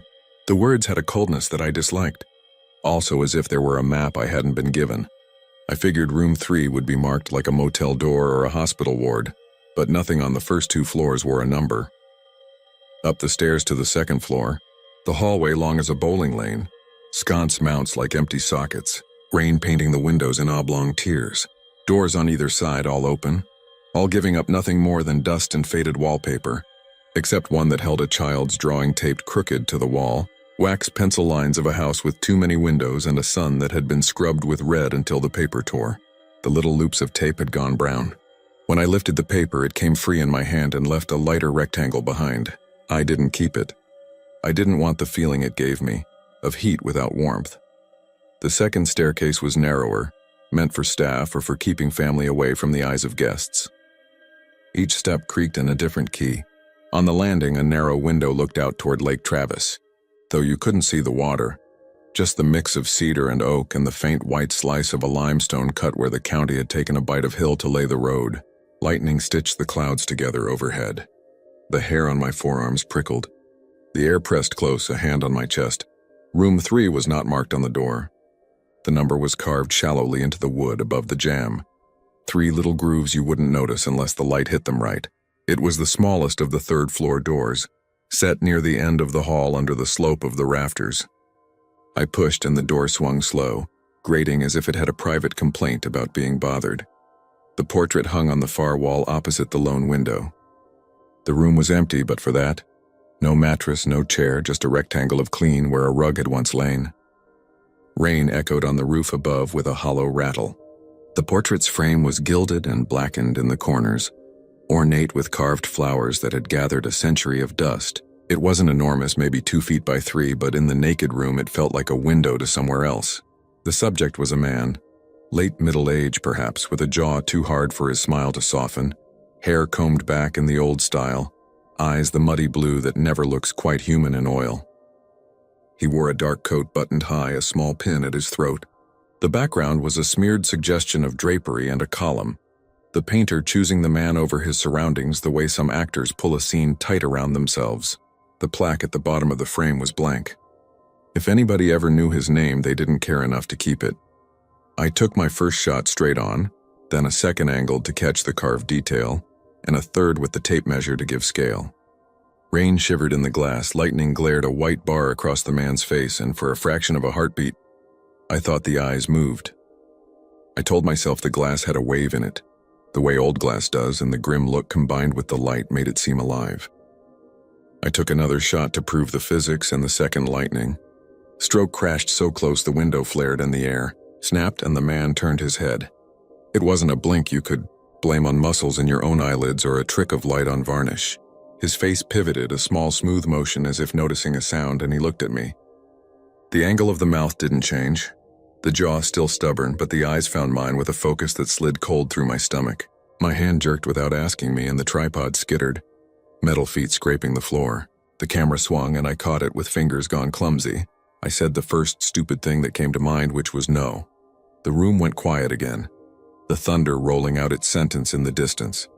I could feel my own breath in my throat, the way you feel it in a closet when you're a kid pretending to hide for fun and discovering what it's like to hide for real. I didn't step closer. I didn't step back. There are moments when your body does the weighing for you, curiosity against animal fear. And I have learned to trust that scale. It told me to stand still and watch the thing that was watching me. I told myself to take the shot. That's what I'd been sent to do. A photograph would fix the lie, show me the paint strokes, prove that this was my nerves and the storm and the smell of old dust making puppets of my senses. I raised the camera, framed the portrait, listened to the storm push a finger along the roofline. Lightning blazed again, and the man in the frame leaned a fraction, his shoulders shifting, his chin shadow changing with the angle. And all at once he was not the person as painted, but a person inside the painted space, moving just enough to show what he could do if the light would allow it. My finger pressed the shutter, and the sound was tiny and brave. The picture popped on the preview screen. The head was in the original position. The eyes were the same tricky blue. The corners of the frame were dark with age and caught little comets of reflected rain. Nothing to see but what I had seen moments earlier. The rational part of my mind clutched at that with a desperate little prayer. Wind moaned in the chimney. A swallow flitted past the window so fast it was a thought instead of a bird. I lowered the camera and spoke because the silence had become a taste in my mouth. I told the empty air and maybe myself that I wasn't here to harm anything. I said I'd take the measurements and go. I said the name of the road I took to get here and the town I'd come from, and the make and color of my car, as if those facts could tether me to a life that functioned. The man in the painting did not answer, which would have helped in a way because then at least the rule would be broken in a manner I could address. Instead, he held his painted pose like a cat who has decided not to move and is making a philosophy out of it. I stretched the tape and wrote down the numbers on the back of a receipt from Buc-ee's. The paper beaded with damp from the air. I stood close enough to see the lip of the frame, the brush marks around the subject's ear that told me the hand that made this had been confident. There was a chip in the lower right, a thin crack along the upper stretcher bar, and a scent that wasn't simply old varnish but something resinous and piney, like sap warmed by sun. The closer I came, the more certain I became that the man's expression was not general but specific. He looked like he was deciding what to do about me. Another lightning flash threw our two worlds together, and in that white slice of time, the man's eyes cut to the side, past my shoulder, toward the door. I turned because that's what your body does when another set of eyes looks at something near you. The hall was empty, the paint blistered, the wallpaper floral and faded. I stood with my back to the portrait longer than I should have, acutely aware of the vulnerable skin below my hairline. I told myself to stop being a child. I told myself to go down the stairs and drive back to the highway, and in an hour, I'd be somewhere bright and noisy, and I could show the photos to a bartender who would laugh and pour me a beer. On the way out, I took one last picture because that's the kind of small mistake that makes a story true. The lightning came with the shot like I had pressed two buttons. and the portrait man turned his head the other way, following me as I turned away from him. And I felt the nauseating certainty that each flash freed him for 1 second from whatever held him still, each bolt a hinge opening and closing in a storm rhythm older than the house. I didn't run. Running in a place like that makes you part of it. At the bottom of the narrow stairs, there were wet footprints on the wood that I hadn't made. They were not bare. They had the grit of a rubber sole, small, maybe a boy's or a woman's. And they turned at the landing and went down to the second floor, darker where water had pooled in the dips of the old boards. The door at the far end of the hall was closed now, where it had been open earlier. The storm pressed its shoulder against the windows. I backed into a room with a fireplace and leaned on the mantel until my pulse and thoughts lined up. And that's when I heard it, very faint from above. A sound like a frame being lifted and the soft bump of wood against plaster. Then a skitter, like something stiff brushing the wall. My first impulse was to yell something hard and loud, a sound that could be used like a club. My second was to do nothing at all. I chose a third thing. I went back up, because leaving with that knowledge in the house would mean I would never sleep again. The footprints had begun to dry at the edges. The air on the third floor had a strange tightness. Room 3's door was still open. The portrait was still on its wall. The man's painted face was straight again, his eyes bored as if he had indulged me long enough in my fantasy. I walked close and looked for the signs left by hands. The frame's bottom edge had a smear, a clean arc in the dust like a moon. Where it had swung out and back, I said, quietly, that if there was someone else here, I was leaving and they could have the whole place. Its rooms and its dead air. A fold of thunder rolled in answer. Nothing in front of me moved. What did move was an idea inside my head, like a whisper that comes with the heat and tells you to put your hand on the stove. It told me I was making a mistake leaving without understanding the thing in the painting. It told me I would turn around 100 times on the road back to town, checking the back seat for a man in a dark coat who wasn't there. Then do it again at home, then in my sleep. And the only way to keep that from happening was to get close enough to know the brushwork was just brushwork. I stepped until my breath fogged the glass. The man's eyes were layers of blue, yes, but under them the painter had used a line of gray that made the iris look deep. The whites were not white but pearl, veined with a red line thinner than a hair. The corner of the mouth had a smudge that might have been corrected and then regretted. The pin at his throat was a tiny oval of something bright that the paint couldn't quite catch. Lightning knocked on the roof, and in the brief, immaculate glare, his eyes ticked a fraction to my right. And I realized very calmly that he was not looking at me, but at my reflection in the glass. And what he was measuring was how near he could come in the next flash. The thought arrived without panic. It arrived as simple math. I dug in my bag with my left hand, keeping my right against the frame as if a touch would warn me, and found the roll of gaffer's tape. I tore a strip with my teeth and laid it across the frame and the wall, bridge-like tacky. Another strip, another. I taped the frame to the plaster. 5, 6 bands, my fingers moving quick in a child's superstition that I could fix this with the same tools I used to stop a draft in a window. Somewhere in the house a door slammed and the floor shivered. And I knew it was only the storm shaking the bones and not a person moving. And I knew that knowledge was useless. The next flash came hard, a physical shove. In it, the man's shoulder slanted, his chin tilted as he pressed forward, and the tape snapped like a violin string. I didn't see him move. I saw the results of movement. The frame skewed, the glass catching a different angle of rain. One more flash and he'd be further out. A metal taste flooded my mouth. I lifted the camera out of reflex and took a picture that meant nothing. Lightning stuttered white across the ceiling and he leaned again. Not more than the width of a fingernail, but enough to take the fear I'd been holding and turn it into something heavier. Something like acceptance. I have been in bad places and kept my hands from shaking. I have stood on roofs when the wind made a game of shoving me toward the edge.